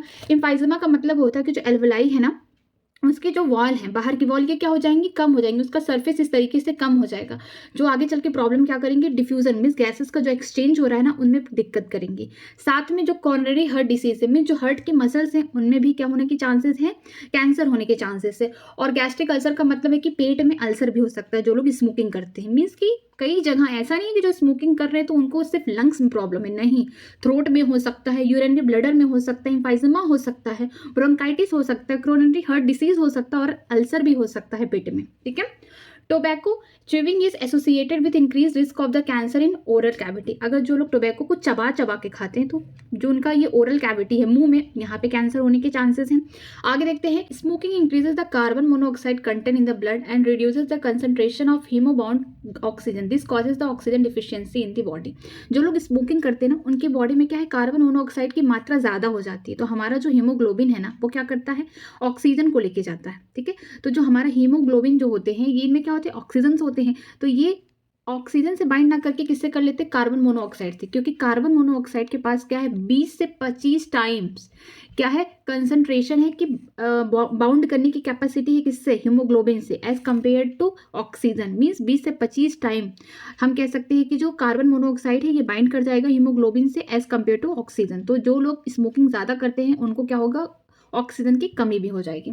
यहाँ पे देखिए कुछ अवेयरनेस दिए गए हैं कि when you buy the packet of the cigarette you can not miss the story warning that present in the packing which warn against the smoking and say that how it is injurious to health. आप लोग जब कभी कोई लोग smoking करते हैं, वहाँ packet पे छपा होता है ना, it is injurious to health, तो आप उसको अवॉइड कर देते हैं. मीन्स कि जो बेच रहा है वो भी बता रहा है कि ये आपकी हेल्थ के लिए अच्छा नहीं है। अब आगे देखिए, yet smoking is very prevalent in the society both among the young and old. ठीक है, हमारी सोसाइटी में चाहे जवान लोग हो चाहे बूढ़े लोग हो, स्मोकिंग वो करते ही हैं। ठीक है, knowing the danger of the smoking and chewing tobacco and its addictive nature, the youth and the old need to be avoid this habit. Any addicted requirement counseling and medical help to get rid of habit. ठीक है, ये जानते हुए भी मतलब उनको पता है कि स्मोकिंग करना या फिर ये टोबैको चिविंग करना ये हमारे शरीर के लिए हानिकारक है, इसको जानते हुए भी वो इतने एडिक्टेड है हमारे लोग, मीन्स यंग जनरेशन के लोग या फिर ओल्ड एज के लोग, कि उसको छोड़ ही नहीं पा रहे। अगर वो छोड़ना चाहते हैं तो वो इस एडिक्शन को, तो उनको क्या करना चाहिए, मेडिकल हेल्प लेना चाहिए, काउंसलिंग कराना चाहिए, और मेडिकली दवा से या फिर कह सकते हैं कि ट्रीटमेंट से आप अपना जो ये एडिक्शन है इसको कम कर सकते हैं। छोड़ना थोड़ा मुश्किल है, लेकिन धीरे धीरे आप अगर इस पर काबू कर ले जाएंगे तो आगे छोड़ ही देंगे। आगे देखिए, आगे है adolescence and drugs alcohol abuse. जो हमारे एडोलेंस है वो किस तरीके से ड्रग्स एल्कोहल के अब्यूज कर रहे हैं उनके बारे में पढ़ेंगे। एडोलेंस एज क्या होती है उसको पढ़ते हैं। Adolescence means both period and process during which a child become mature in term of his or her attitude and belief for the effective participation in society. Adolescence का मतलब क्या होता है, ये 12 से 18 साल की जो उम्र होती है लड़के या लड़की की, उसमें क्या लगता है कि वो बहुत मैच्योर हो गया है, वो जितने भी अब सोसाइटी में जितने भी डिसीजंस हैं मीन्स उसके टर्म में, ठीक है, उस इंसान के टर्म में उसको लगता है कि अब वो बड़ा हो चुका है। और जो एडोलेंस का जो पीरियड है ना 12 से 18 साल पे ही आता है, कि मीन्स बच्चा अपने आप को ही समझने लगता है कि अब वो समझदार हो गया है। यही टाइम है जो वो गलत रास्ते पे जा सकता है इसी एज में। ठीक है, the period between 12 to 18 year of age may be thought of the adolescence period. ऐसा माना जाता है कि जो एडोलेंस पीरियड है वो 12 से 18 साल का है। ठीक है, in other word the adolescence is a bridge linking in childhood and adulthood. ठीक है, एडोलेंस को हम बोल सकते हैं कि बचपन या फिर हम बोल सकते हैं जवानी के बीच में जो उम्र आती है इसे हम एडोलेंस कहते हैं, मीन्स चाइल्डहुड और एडल्टहुड के बीच का पीरियड है। Adolescence is accompanied by several biological and behavioural changes. जो एडोलेंस है इसको हम कैसे जानते हैं, बायोलॉजिकली चेंजेस आ रहे हैं, मीन्स बॉडी में डेवलपमेंट हो रहा है। ठीक है, प्यूबर्टी के बाद वाले स्टेज में आप जानते हैं कि लड़के हैं तो उनके दाढ़ी मूंछ आने स्टार्ट हो जाएंगी, फीमेल है तो उनका मीन्स उनकी बॉडी में चेंजेस स्टार्ट हो जाएंगी। ठीक है, सेकेंडरी ऑर्गन आने स्टार्ट हो जाएंगी, तो ये क्या है, और उनके बिहेवियर में भी चेंजेस हो जाएगी। ऐसा नहीं है कि वो वैसे बच्चे की तरह ही बिहेव करें, नहीं, उनके अंदर भी क्या हो जाएगा कि वो अपने आप को सुपर समझेंगे, अपने आप को सुपीरियर समझेंगे, तो उनके बिहेवियर में भी चेंज देखने को मिलता है। Adolescence thus is a very venerable phase of the mental and psychological development and inducible. ठीक है, जो एडोलेंस एज है मीन्स कि 12 से 18 साल की उम्र में लड़का लड़की के लिए मीन्स हम कह सकते हैं बहुत खतरनाक उम्र है ये, कि वो मेंटली या फिर साइकोलॉजिकली उसका डेवलपमेंट कहीं और डायरेक्शन में, गलत डायरेक्शन में भी हो सकता है। आगे देखते हैं, आगे अब कुछ ऐसी चीज़ें दी हैं कि किस तरीके से इंसान एडिक्टेड हो सकता है किसी से। ठीक है, आगे देखिए, चाहे अल्कोहल हो गया चाहे ड्रग्स हो गया। Curiosity, need for the adventure and excitement and experimentation constitute the common causes which motivate youngster towards the drug and alcohol use। ठीक है, बच्चे जब थोड़े एडोलेंस एज में आ जाते हैं 12 से 18 साल, तो उनके अंदर क्यूरियोसिटी होती है कि मतलब सिगरेट कैसे पीते हैं, टेस्ट क्या होगा उसका, अल्कोहल का टेस्ट क्या होगा, ड्रग्स का टेस्ट क्या होगा। तो उनकी जो क्यूरियोसिटी है, उनका जो एक्साइटमेंट है, या फिर बोल सकते हैं जो एक्सपेरिमेंटल मेथड है, जिनकी वजह से क्या होता है, ये थोड़ा थोड़ा चखने में या बोल सकते हैं इंटरेस्टेड लेने में एडिक्टेड हो जाते हैं। ठीक है, a child natural curiosity motivate him or her to experiment. ठीक है, वो चाइल्ड का जो नेचर है या फिर बोल सकते हैं उसकी जो क्यूरियोसिटी है उसको कहीं ना कहीं आगे एडिक्टेड कर सकती है अल्कोहल या फिर ड्रग्स एब्यूज के लिए। This is complicated further by effect that might to be perceive as a benefit of alcohol or drug use. ठीक है, ये कॉम्प्लिकेटेड इफेक्ट इसका देखने को मिल सकता है, जो कि इसका कोई फायदा नहीं है। बच्चा या फिर लड़का या लड़की दोनों ही क्या होंगे, एडिक्टेड हो जाएंगे इसका। Thus the first use of the drug or alcohol may be out of curiosity or experimentation, but later the child start use this to escape facing problem. स्टार्टिंग में क्या होगा, जब लड़का या लड़की पहली बार ड्रग्स या अल्कोहल यूज करेगी तो वो उसका क्यूरियोसिटी होगा, लेकिन बाद में जब वो ज़्यादा लेने लगेगी, मीन्स ड्रग्स या अल्कोहल ज़्यादा अब्यूज़ होने लगेगा बच्चे के द्वारा, तो क्या होगा, वो इसका जो प्रॉब्लम लाइफ में फेस कर रहा है उससे छिपने के लिए, मीन्स हम कह सकते हैं कि उसका अगर परफॉर्मेंस पढ़ाई में कम है, मतलब पढ़ने में अच्छा नहीं है, उसकी कंप्लेंट्स आ रहे हैं, तो अपने आप को क्या करेगा, वो ड्रग्स ये सब में क्या लेगा कि ताकि उसको मतलब खुद से खुशी मिले। जो लोग ड्रग्स अब्यूज़ करते हैं, अल्कोहल अब्यूज़ करते हैं, कहीं ना कहीं वो अपनी लाइफ में बोल सकते हैं कि बहुत ब्रोकन इंसान होते हैं। ठीक है, मेंटली भी बोल सकते हैं, फिजिकली, सोशली, हर तरीके से उनका कोई हेल्प नहीं करता है, वो मतलब उनकी ज़िंदगी सबसे अलग हो जाती है। तो अपने आप को क्या करते हैं कि जब लाइफ में प्रॉब्लम्स आती है फिर ये ड्रग्स अल्कोहल अब्यूज़ करना स्टार्ट कर देते हैं। आगे देखते हैं, Of late, stress from the pressure to excel in academic or examination has played a significant role in the pursuing the youngster to try alcohol and drugs. ठीक है, कभी कभी स्ट्रेस की वजह से, स्टूडेंट की बात की गई, स्ट्रेस की वजह से या फिर उसको प्रेशर आ रहा है कि वो अपनी पढ़ाई में अच्छा परफॉर्मेंस नहीं कर पा रहा, तो इन सब चीज़ों की वजह से वो क्या होता है, यंगस्टर ड्रग्स अल्कोहल लेना स्टार्ट कर देता है. ठीक है, The perception among the youth that it is cool or progressive to smoke, use drugs or alcohol is also a major way to causes the youth to start this habit. ठीक है, जो youth है चाहे लड़का या लड़की, उसको लगता है कि ड्रग्स अल्कोहल लेना बहुत कूल बातें हैं. मीन्स अपने आप को तुम एक मतलब अपने आप को बहुत एक्स्ट्रॉर्डनरी समझते हैं कि ये सब जो लोग करते हैं वो मॉडर्न है, बट ऐसा कुछ नहीं होता. लोग इसी में ही एडिक्टेड हो जाते हैं और आगे की जो लाइफ है या फिर आगे के जो उनके ही लोग हैं उनको ही दुख पहुंचता है. ठीक है, आगे देखिए, television, movies, newspaper, internet also help to promote this perception. ठीक है, जो टेलीविजन है, मूवीज देखने में हम लोग देखते हैं तो वहाँ पे भी लोग अल्कोहल ड्रग्स अब्यूज करते हैं. न्यूज़पेपर, इंटरनेट, ये सब क्या करते हैं, प्रमोट करते हैं ऐसे परसेप्शंस का. Other factor that have been seen to be associated with the drugs and alcohol abuse among the adolescents are unstable or unsupportive family structure and peer pressure. ठीक है, और भी रीजन है जिससे क्या होते हैं, स्टूडेंट या फिर जो यंग है बच्चा, वो क्या कर रहा है, ये सब ले रहा है, ड्रग्स अल्कोहल अब्यूज कर रहा है. क्यों? क्या पता उसकी जो फैमिली में उसको सपोर्ट नहीं कर रहे हैं. ठीक है, या फिर उसको बहुत पीयर प्रेशर है, अपने लाइफ में जो भी चल रहा है सब कुछ सही नहीं कर पा रहा, पढ़ाई या फिर जो भी जिस चीज़ में है वो अच्छा नहीं कर पाया, तो ये सब क्या कर रहा है, वो धीरे धीरे ड्रग्स अल्कोहल अब्यूज करना स्टार्ट कर दे रहा है. एडिक्शन एंड डिपेंडेंसी, अगर कोई इंसान ये सब ड्रग्स अल्कोहल अब्यूज कर रहा है तो किस तरीके से उसको एडिक्शन हो गया, किस तरीके से पूरा टोटली डिपेंड हो गया इन सब चीज़ों पे. देखिए, because of the perceive benefit drugs are frequently use repeatedly. ठीक है, प्रिसीव्ड, यहाँ पे कुछ बेनिफिट्स, जब लोगों को क्या होता है, जब एडिक्शन होना रहता है ना, तो धीरे धीरे उसको पहले स्टार्टिंग में बहुत अच्छा लगता है ड्रग्स या फिर अल्कोहल अब्यूज करना अच्छा लगता है, उसको लगता है बहुत अच्छी बेनिफिट्स है. लेकिन धीरे धीरे वो क्या करते हैं, बार बार जब उसी चीज़ को यूज़ करने लगते हैं तो बॉडी भी क्या एडिक्टेड हो जाती है, कि बॉडी की भी एक नीड हो जाती है कि आपको अल्कोहल या ड्रग्स अब्यूज करना है, तभी आपको चैन की नींद आएगी, नहीं तो नहीं आएगी. ठीक है, the most important thing which one fail to realise is the inherent addictive nature of the alcohol and drugs. ठीक है, सबसे इंपॉर्टेंट चीज़ ये है कि इंसान भूल जाता है या फिर उसको पता नहीं रहता है कि बार बार अल्कोहल ड्रग्स अब्यूज करने से क्या होता है, आगे चल के एडिक्टिव नेचर है, मीन्स इंसान इस पर डिपेंड हो जाएगा. Addiction is the psychological attachment to a certain effect such as the euphoria and the temporary feeling of the wellbeing associated with drug and alcohol. ठीक है, एडिक्शन क्या है, साइकोलॉजिकल अटैचमेंट है, मीन्स मानसिक तौर पर इंसान को क्या होता है, बहुत लगाव हो जाता है अल्कोहल और ड्रग्स से. ठीक है, अगर उसको वो नहीं लेगा तो उसको लगता है कि वो खुश नहीं है, मीन्स कि उसको ड्रग्स या अल्कोहल अब्यूज करने से उसको खुशी मिल रही है, उसको अच्छा फील आ रहा है, मीन्स उसको खुशी मिल रही है, उसका मीन्स हम बोल सकते हैं कि टेम्परेरी उसको वेलबिंग, अच्छी चीज़ें उसको ऐसा लगता है कि उसका डोपामीन क्या होता है, एक्टिवेट हो जाता है. इससे मतलब ये जो हमारा न्यूरोट्रांसमीटर डोपामीन है ना, इससे क्या एक्टिवेट हो जाता है, जिससे उसको लगता है कि सब अच्छा चल रहा है. ठीक है, आगे देखते हैं. This derive people to take them even when this are not needed or even them use become self destructive. ये जो एडिक्टिव नेचर है ड्रग या अल्कोहल का, इंसान को जब ज़रूरत नहीं है ड्रग्स अल्कोहल लेने की तब भी उसका एडिक्टिव नेचर उसे कहता है कि तुम लो, नहीं तो वो अपने आप को डिस्ट्रॉय करना स्टार्ट करता है, मीन्स उसको इरिटेशन या फिर उसके अंदर बहुत सारे सिम्टम्स देखने को मिलेंगे. ठीक है, चलिए देखते हैं. With repeated use of drugs the tolerance level of the receptor being in our body increase. बार बार ड्रग्स लेने से, बार बार अल्कोहल पीने से क्या होता है कि जो रिसेप्टर्स होते हैं ना, वो भी क्या होते हैं, एक्टिवेट हो जाते हैं. फिर उनको आप जब मान लीजिए पहले स्टार्टिंग में इतना एक पैक पीता था मीन्स अल्कोहल, लेकिन बार बार पीने से क्या हुआ, एक पैक से भी काम नहीं चल रहा, अब उसको एक बॉटल की जरूरत पड़ जा रही, मीन्स कि जो उसका टॉलरेंस कैपेसिटी उसके रिसेप्टर का वो बढ़ गया है, तो उसको ज़्यादा अमाउंट लेना पड़ेगा. ठीक है, Consequently, the receptor respond only for higher dose of the drugs or alcohol, leading to a greater intake and addiction. ठीक है, बाद में क्या होगा कि जो रिसेप्टर है वो सिर्फ रिस्पॉन्स करेंगे हाई डोज पे. ठीक है, कि चाहे अल्कोहल या फिर ड्रग्स अब्यूज कर रहे हैं तो आप कम अमाउंट में काम नहीं चलेगा, अब हाई डोज लेना पड़ेगा, तभी जाके रिसेप्टर को क्या सुकून मिलेगा कि हाँ बॉडी में ये सब चीज़ें पहुँच गई हैं. आगे देखते हैं. However it should be clearly borne in the mind that the use of this drugs even once be forerunner to addiction. ठीक है, बाद में दिमाग में पता चल जाता है, हमें एहसास हो जाता है कि जो ड्रग्स अल्कोहल अब्यूज कर रहे हैं ये हमको एडिक्शन की, हमको लत लगवा रहा है, उस तरीके से हमको उसके पीछे पीछे भागना पड़ रहा है, मीन्स साइकोलॉजिकली इंसान डिस्टर्ब हो जाता है. आगे देखते हैं.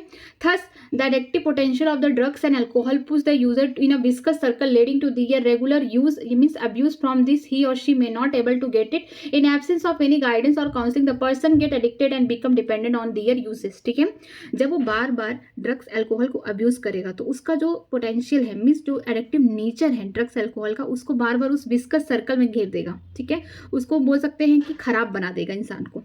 ठीक है, अगर उसको बार बार ही क्या करना पड़ेगा, अब्यूज़ करना पड़ेगा, मीन्स बार बार उसको अल्कोहल या ड्रग्स लेना ही पड़ेगा। अगर उसके पास प्रॉपर गाइडेंस नहीं है, मीन्स उसके जो चारों तरफ जो लोग हैं अच्छे से ध्यान देने वाले नहीं हैं, या इवन पेरेंट्स भी ध्यान नहीं दे रहे हैं, तो इंसान क्या हो जाएगा, एडिक्टिव हो जाएगा और फिर डिपेंड हो जाएगा अल्कोहल और ड्रग्स पे। ठीक है, आगे देखते हैं। Dependence in the tendency of the body to manifest the characteristic and unpleasant withdrawal syndrome if we regular dose of the drug and alcohol is abrupt discontinue।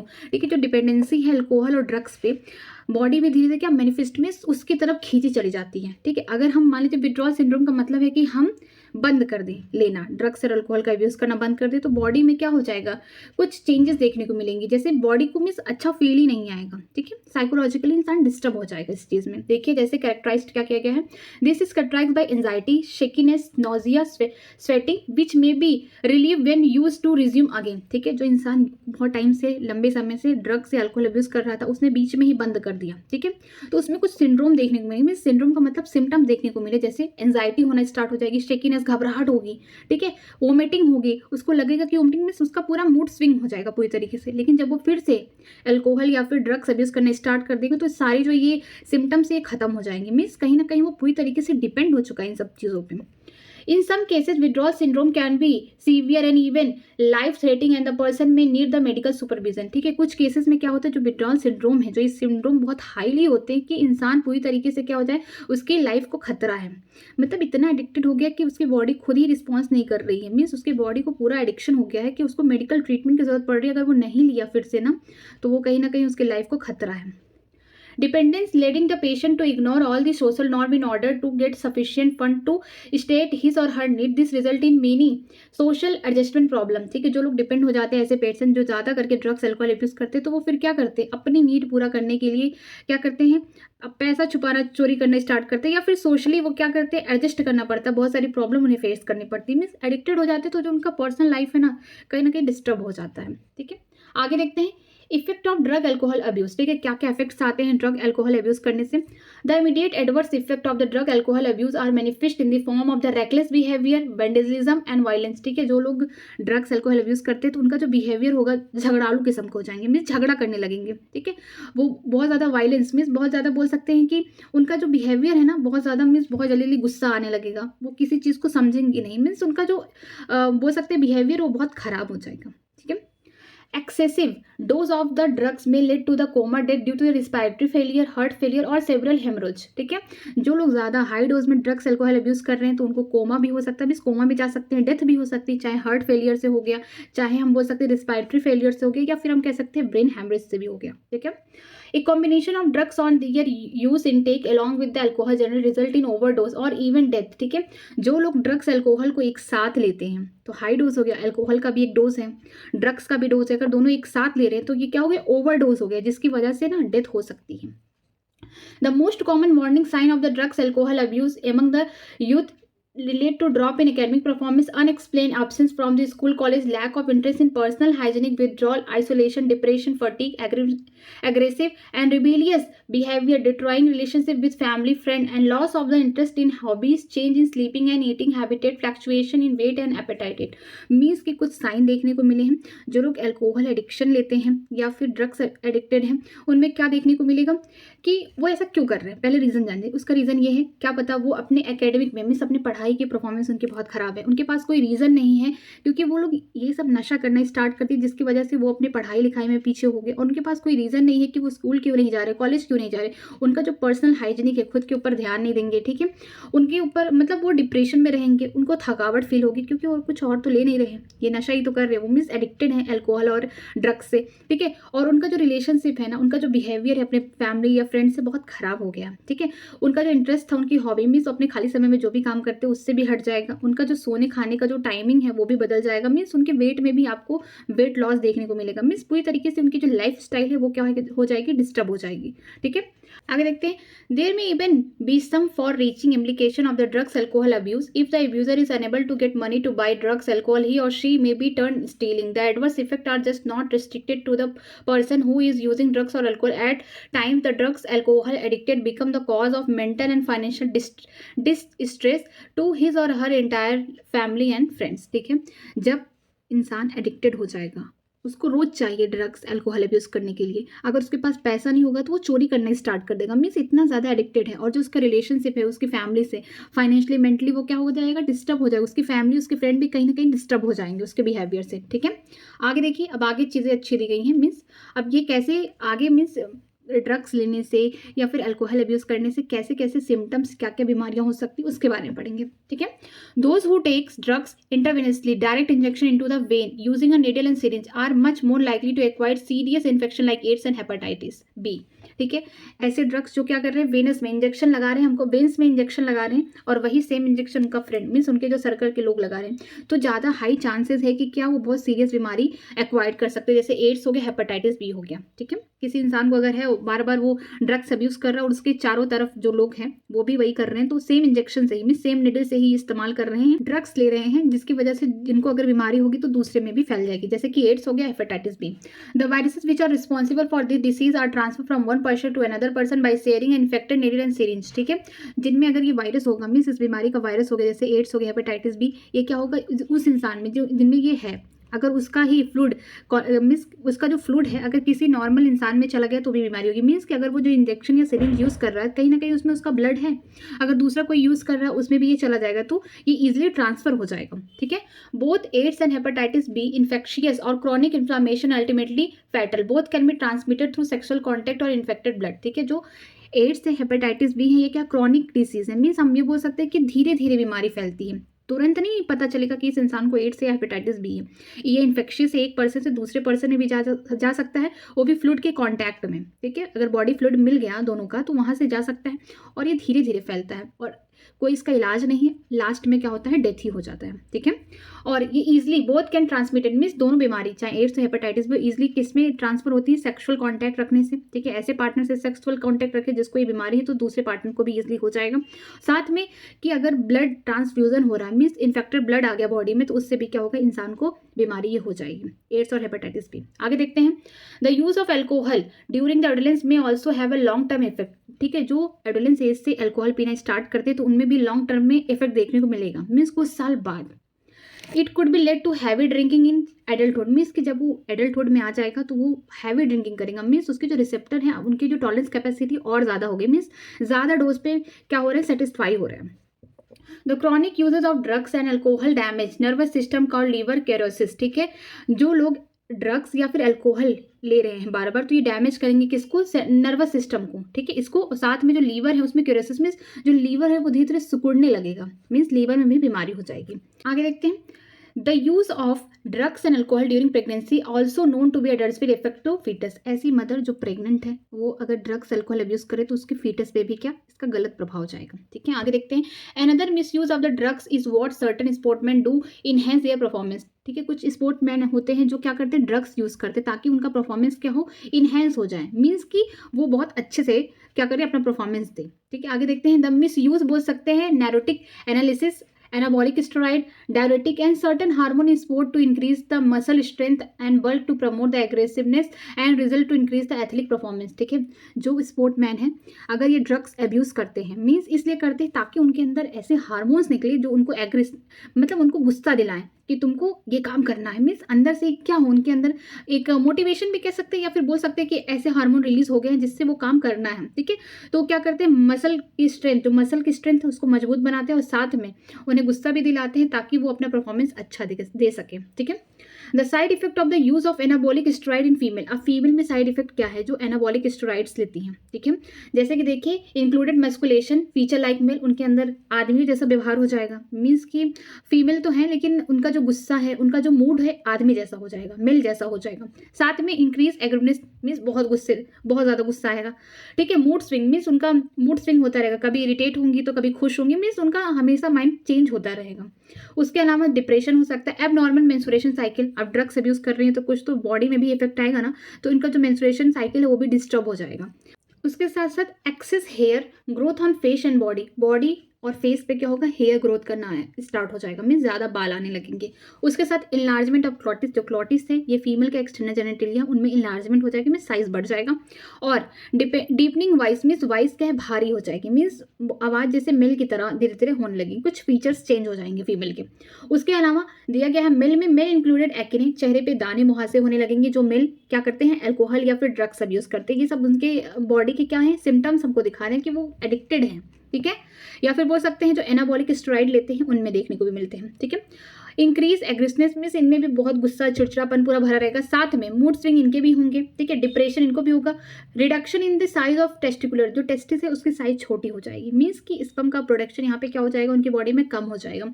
Decrease sperm production, ठीक है, यहाँ पे स्पर्म का production भी कम होगा। उसके साथ साथ potential for the kidney and liver dysfunction, इनका जो किडनी और लीवर है दोनों अपना काम अच्छे से नहीं करेंगे, ठीक है। ब्रीस्ट इन्लार्जमेंट की, जो इनका चेस्ट है वो भी मिस ब्रीस्ट में बदलने लगेगा कि इन्लार्ज हो जाएंगे साइज में। प्री मैच्योर बाल्डनेस की, मिस मतलब बूढ़े होने से पहले ही सर के बाल धीरे धीरे खत्म होने लगेंगे, हेयर लॉस स्टार्ट हो जाएगा। Enlargement of the prostate gland, जो प्रोस्टेट ग्लैंड है उसमें भी क्या होगा, इन्लार्जमेंट होगा। दिस इफेक्ट में be permanent with prolonged use, ठीक है। अगर लंबे समय तक ड्रग्स अल्कोहल अब्यूज करते हैं तो ये जो इफेक्ट है ना ये परमानेंट हो जाएगा, ठीक है, चाहे मेल हो चाहे फीमेल हो।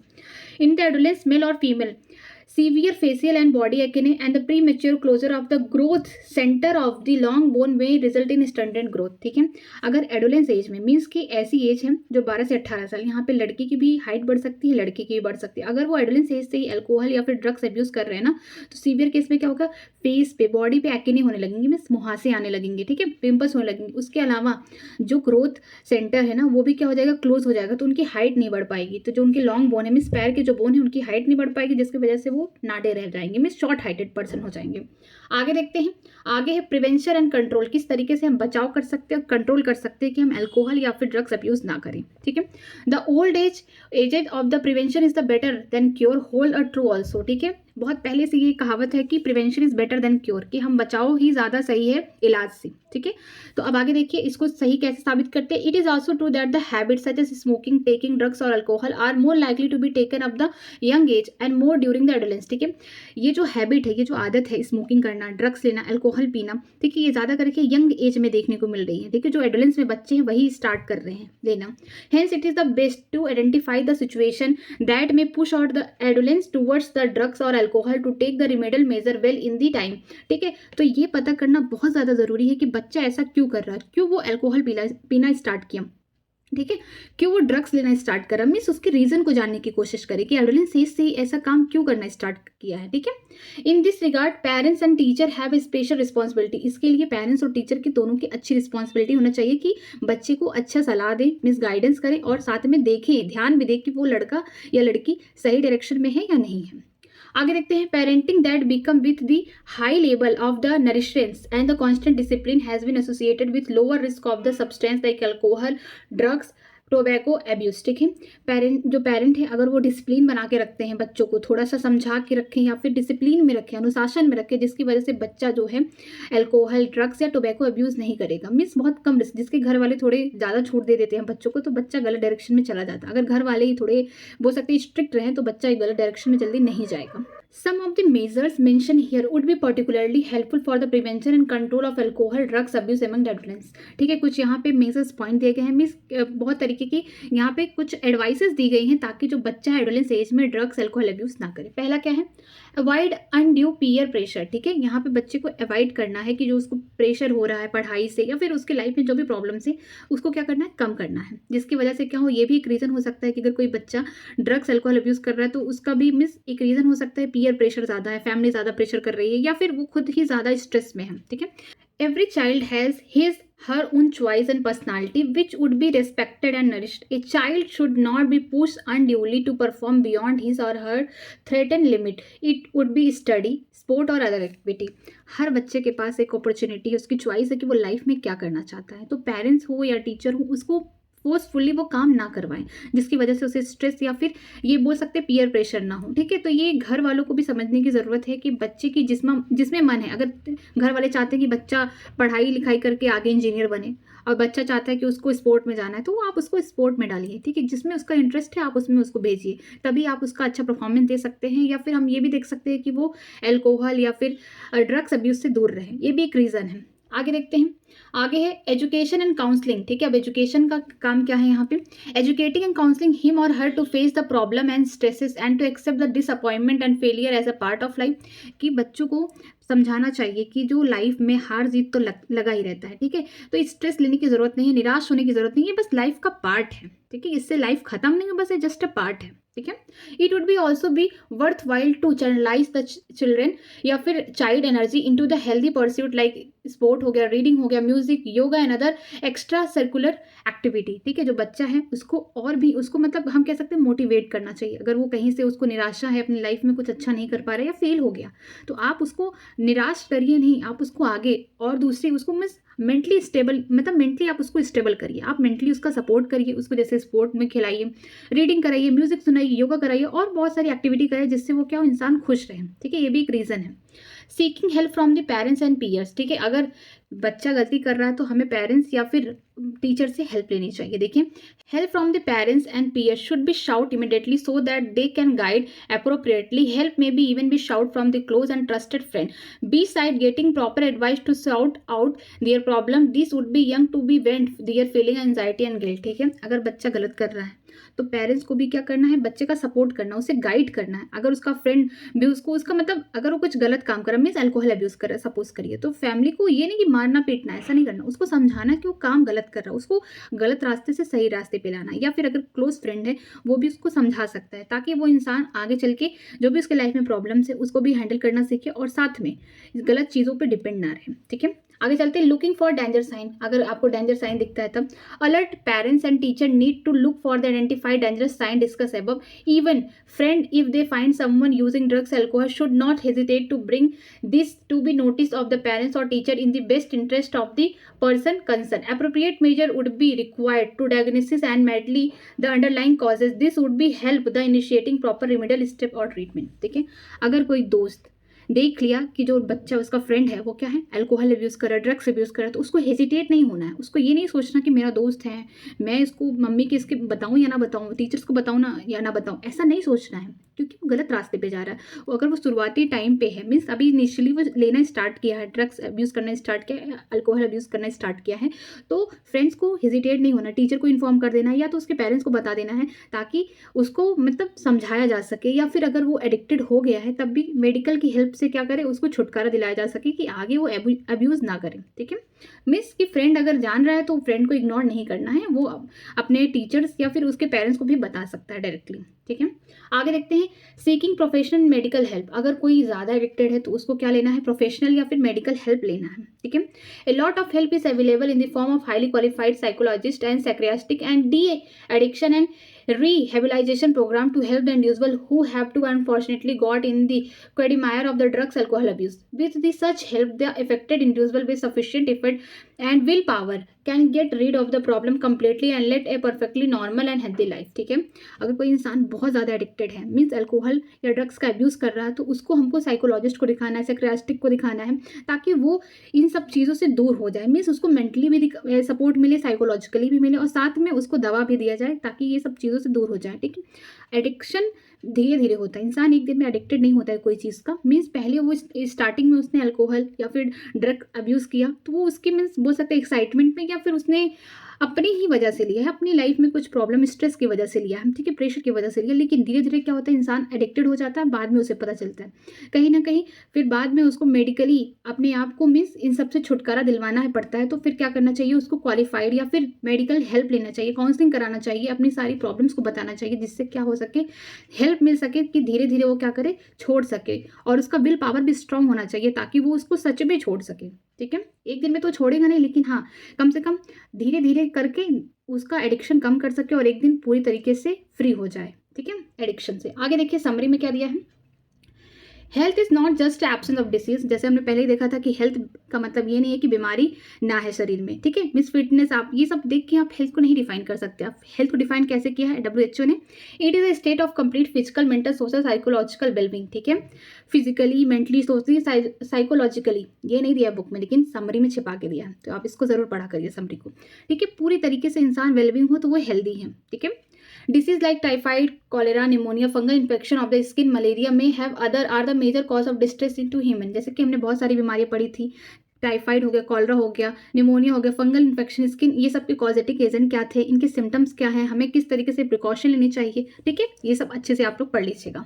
Vector borne diseases like malaria specially cause by Plasmodium falciparum if not treated में बी प्रूव फैटल, ठीक है। जैसे वेक्टर बॉर्न डिसीज का मतलब है कि इंसेक्ट क्या करती हैं, वेक्टर की तरह काम करती हैं, एक इंसान से दूसरे इंसान में, इन्फेक्टेड इंसान से बीमारी लाके हेल्दी इंसान में डाल देती हैं। जैसे कि मलेरिया में कौन सा, प्लाज्मोडियम फैल्सीफेरम, ये सबसे खतरनाक मलेरिया है, अगर इसका इलाज सही से नहीं हुआ तो डेथ हो सकती है इंसान की। आगे देखिए, beside personal cleanness and hygienic, public health measure like proper dispose of waste, decontamination of the drinking water, control of vector like mosquito, immunisation are very helpful in preventing of this diseases, ठीक है। इन बीमारी से बचने के लिए हमें क्या है, अपना पर्सनल हाइजीनिक रखना। जो भी हम खाना खा रहे हैं, जो पानी पी रहे हैं, वो क्या है, माइक्रोब फ्री है कि नहीं, मीन्स वो पानी साफ सुथरा है, खाना साफ सुथरा है कि नहीं। हमें अपने आप को भी क्या क्लीन रखना। अगर हम पब्लिक प्लेस में है तो वहाँ पे भी जो चीज़ें इस्तेमाल की जा रही है ना, वो भी अच्छी जगह क्या हो, फेंका जाए, मीन्स जो भी वेस्टेज हैं उनको भी क्या अच्छी जगह डिस्पोज किया जाए। उसके अलावा जो भी, जैसे किताब में दिया था कि जो वेक्टर्स है, मॉस्कीटो हो गए, इन सबको क्या है, कंट्रोल करना। जहाँ पे इनका ब्रीडिंग पीरियड है वहाँ पे क्या करना, हमको कंट्रोल करना है, ठीक है। हमें मॉस्कीटो नेट लगाना है, रुका हुआ पानी जहाँ ठहरा हुआ है वहाँ से क्लीन कर देना है, ताकि जो मॉस्कीटो वगैरह है सही से ब्रीडिंग ना कर पाए। और इसके साथ साथ इम्यूनाइजेशन जैसे प्रोग्राम है, जिससे क्या होता है, इम्यूनिटी को बूस्ट किया जाता है, ये सबसे भी हम हेल्दी रह सकते हैं। आगे दिया, our immune system play a major role in preventing this disease when we are exposed to the disease causing agent. अगर कोई एंटीजन आ गया या पैथोजन आ गया हमारी बॉडी में, तो हमारा जो इम्यून सिस्टम है उसको पहचान लेता है और उसे मार देता है। तो हमारा इम्यून सिस्टम हमें बहुत सारी बीमारियों से बचाता है। The innate defense in our body like skin, mucous membrane, antibacterial substance are present in our tear, saliva and phagocytic cell help to block the entry of pathogen in our body, ठीक है। जो innate defense था, जो कि non specific था, birth के time मिलता था, तो हमारा स्किन में क्या है, फिजिकल बैरियर था, पैथोजन को रोकता था। उसके अलावा साइकोलॉजिकल में था कि जो आंसू हैं, सलाइवा है, जो पेट में एसिड है, इन सब भी क्या करते हैं, पैथोजन को मार देते हैं। इसके अलावा कुछ सेल दिए थे, जैसे कि PMNL था, मिस पॉलीमॉर्फोन्यूक्लियर ल्यूकोसाइट थे, कि ऐसे सेल जिसका न्यूक्लियस बदल रहा है, मीन्स वो एंटीजन को मार रहा है। मैक्रोफेज सेल थे, टिश्यू प्रेजेंट थे वो, ठीक है। ये तो जो PMNL है ये किससे प्रेजेंट है, ब्लड में, लेकिन जो मैक्रोफेज था वो टिश्यू में प्रेजेंट था। वो सब क्या करते थे, फैगोसिस्टिक थे, मीन्स की एंटीजन को देखते ही निकल जाते थे, ठीक है। तो ये सब क्या है, हमारी बॉडी को एक तरीके की इम्यूनिटी प्रोवाइड करते हैं।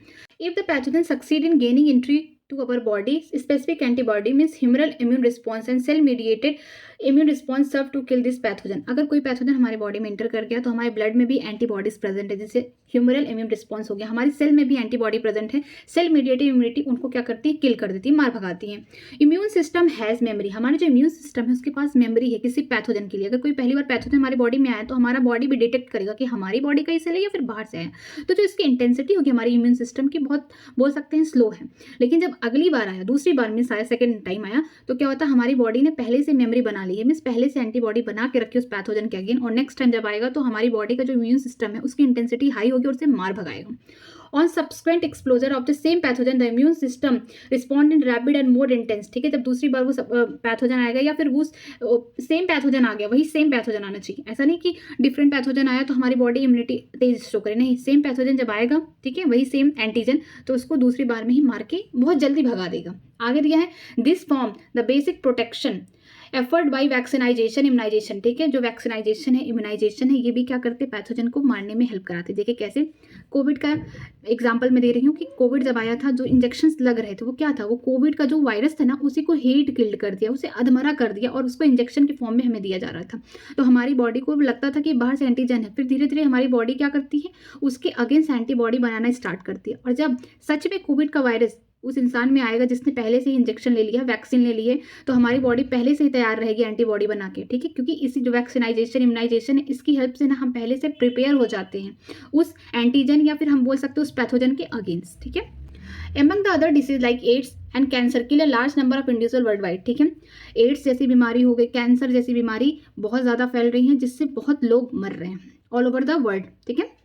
Eight caused by the human HIV, इसका पहले फुल फॉर्म देखिए, human immunodeficiency virus is fatal but can be prevented if certain precaution are taken. ठीक है, जो एड्स का फुल फॉर्म होता है, ठीक है, पहले एड्स का फुल फॉर्म जान जाइए कि जो एड्स का फुल फॉर्म होता है acquired amino deficiency syndrome.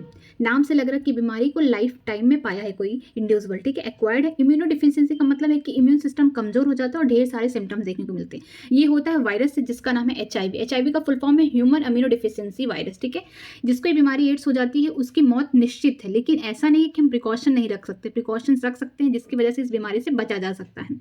Many cancer are curable if detected early and appropriate therapeutic measure are taken. बहुत सारे कैंसर क्या है, मीन्स उसका अगर अर्ली डिटेक्शन हो गया, अगर शुरुआती टाइम पे अगर हम जान गए कि ये कैंसर हो रहा है तो हम वो पूरी तरीके से इलाज उसका है, लेकिन अगर नहीं जाना तो फिर क्या होगा, आगे चल के इंसान की डेथ हो जाएगी। तो इसके लिए अप्रोप्रिएट थेरेपेटिक मेजर लिया जाता है, मीन्स दवाइयाँ दे के या फिर सर्जरी करके उसको हटाया जाता है, उस कैंसर को, उस ट्यूमर सेल को, ठीक है, रोका जाता है। Of late drugs and alcohol abuse among the youth and adolescence is becoming the another cause of concern. ठीक है, इसके बाद हम बात करते हैं ड्रग्स और अल्कोहल अब्यूज, जो कि यंग लोग ज़्यादा इस्तेमाल कर रहे हैं। ठीक है, जो भी एक चिंता का कारण है। Because of the addictive nature of alcohol and drugs and their perceived benefit like relief from stress, a person may try these in face of the peer pressure, examination related and competition related stress। ठीक है, जो addictive nature है alcohol और drugs का, ये क्या करता है, वो जो इंसान ले रहा हो ना उसको क्या होता है, बहुत रिलीफ मिलता है। रिलीफ इन द सेंस कि अगर वो स्ट्रेस है तो उसको क्या होगा, स्ट्रेस फ्री फील करेगा इसको लेने के बाद। ठीक है, अल्कोहल या फिर ड्रग्स अब्यूज करने के बाद, या वो उस पर्सन को बहुत प्रेशर है, मीन्स अपनी पढ़ाई में अच्छा नहीं है या कॉम्पिटिशन रिलेटेड उसको स्ट्रेस है, तो ये ड्रग्स अल्कोहल अब्यूज़ करना स्टार्ट कर देगा। लेकिन ये जो ड्रग्स अल्कोहल अब्यूज़ हैं स्टार्टिंग में तो इस इंसान को क्या देंगे, मीन्स रिलीफ देंगे सारी प्रॉब्लम से, लेकिन लास्टली क्या होंगे, वो एडिक्टिव नेचर है कि इंसान अगर छोड़ना भी चाहेगा ना तो इनका जो नेचर एडिक्टिव नेचर है इसकी वजह से वो पूरी तरीके से डिपेंड हो जाएंगे उस पर। ठीक है, in doing so she or her may get addicted to them. ठीक है, ऐसा बार बार करने से, मीन्स स्ट्रेस फ्री होने से, अल्कोहल और ड्रग्स अब्यूज़ करने के बाद, ये ऐसा करने से लड़की या फिर लड़का कोई भी इसका इस्तेमाल कर रहा है वो क्या हो जाएंगे, एडिक्टेड हो जाएंगे। Education about their harmful effect, counselling and seeking immediate professional and medical help would totally relieve the individual from these evils. ठीक है, एजुकेशन मीन्स उनको एजुकेट करना चाहिए, बच्चों को या फिर लोगों को भी। ऐसा नहीं है कि बच्चे ही लेते हैं, ओल्ड एज के भी लोग लेते हैं ये सब, अल्कोहल अब्यूज़ करते हैं, ड्रग्स अब्यूज़ करते हैं। तो एजुकेशन देना है किस बारे में, अल्कोहल अब्यूज़ के बारे में या फिर ड्रग्स अब्यूज़ के बारे में, उसके साइड इफ़ेक्ट्स बताने, और साथ में जो लोग चाहते हैं इसको छोड़ना, मीन्स जो एडिक्टेड हैं सीरियसली बट वो चाहते हैं इसे छोड़ना, तो उनको क्या कराना है, जो प्रोफेशनली मीन्स अच्छे डॉक्टर हैं या फिर जो मेडिकल हेल्प के थ्रू हेल्प हो जाए कि किस तरीके से आप इससे छुटकारा पा सकते हैं, तो आप उनको मीन्स इन सब चीज़ों के बारे में बताएं और जो ये क्राइम है इससे लोगों को बचाइए। ठीक है, ये चैप्टर यहाँ पे आज खत्म हो गया है और साथ में देखिए बहुत सारे क्वेश्चंस दिए गए हैं, तो आप इन सब क्वेश्चंस को अटेम्प्ट करिएगा। आज की क्लास में अगर कोई भी डाउट है, किसी भी तरीके की कोई भी प्रॉब्लम है, तो प्लीज़ कमेंट सेक्शन में कमेंट करिएगा। अगर आपके पास नई एनसीईआरटी है तो अपने एनसीईआरटी से पढ़िए, अगर नहीं है तो आपको ये PDF मेरे टेलीग्राम चैनल पर मिल जाएगा। तो मेरा टेलीग्राम चैनल ज्वाइन करने के लिए वीडियो के डिस्क्रिप्शन बॉक्स में लिंक दिया गया है, तो आप वहाँ से ज्वाइन कर सकते हैं। किसी भी तरीके की कोई भी प्रॉब्लम हो तो प्लीज़ कमेंट सेक्शन में कमेंट करिए, मैं उसका आंसर दूंगी। ठीक है, अगर आज की क्लास अच्छी लगी हो तो प्लीज़ लाइक करिएगा वीडियो को, चैनल को सब्सक्राइब करिएगा और हो सके अपने फ्रेंड को भी शेयर करिएगा। Thank you very much. आज की क्लास अगर अच्छी लगे तो please like and subscribe my channel new academy, और मेरा टेलीग्राम का लिंक डिस्क्रिप्शन बॉक्स में है, तो आप वहाँ पे जाके ज्वाइन कर सकते हैं और जितने भी ये PDF हैं, शॉर्ट नोट्स हैं, वहाँ पे आपको मिलेंगे। Thank you.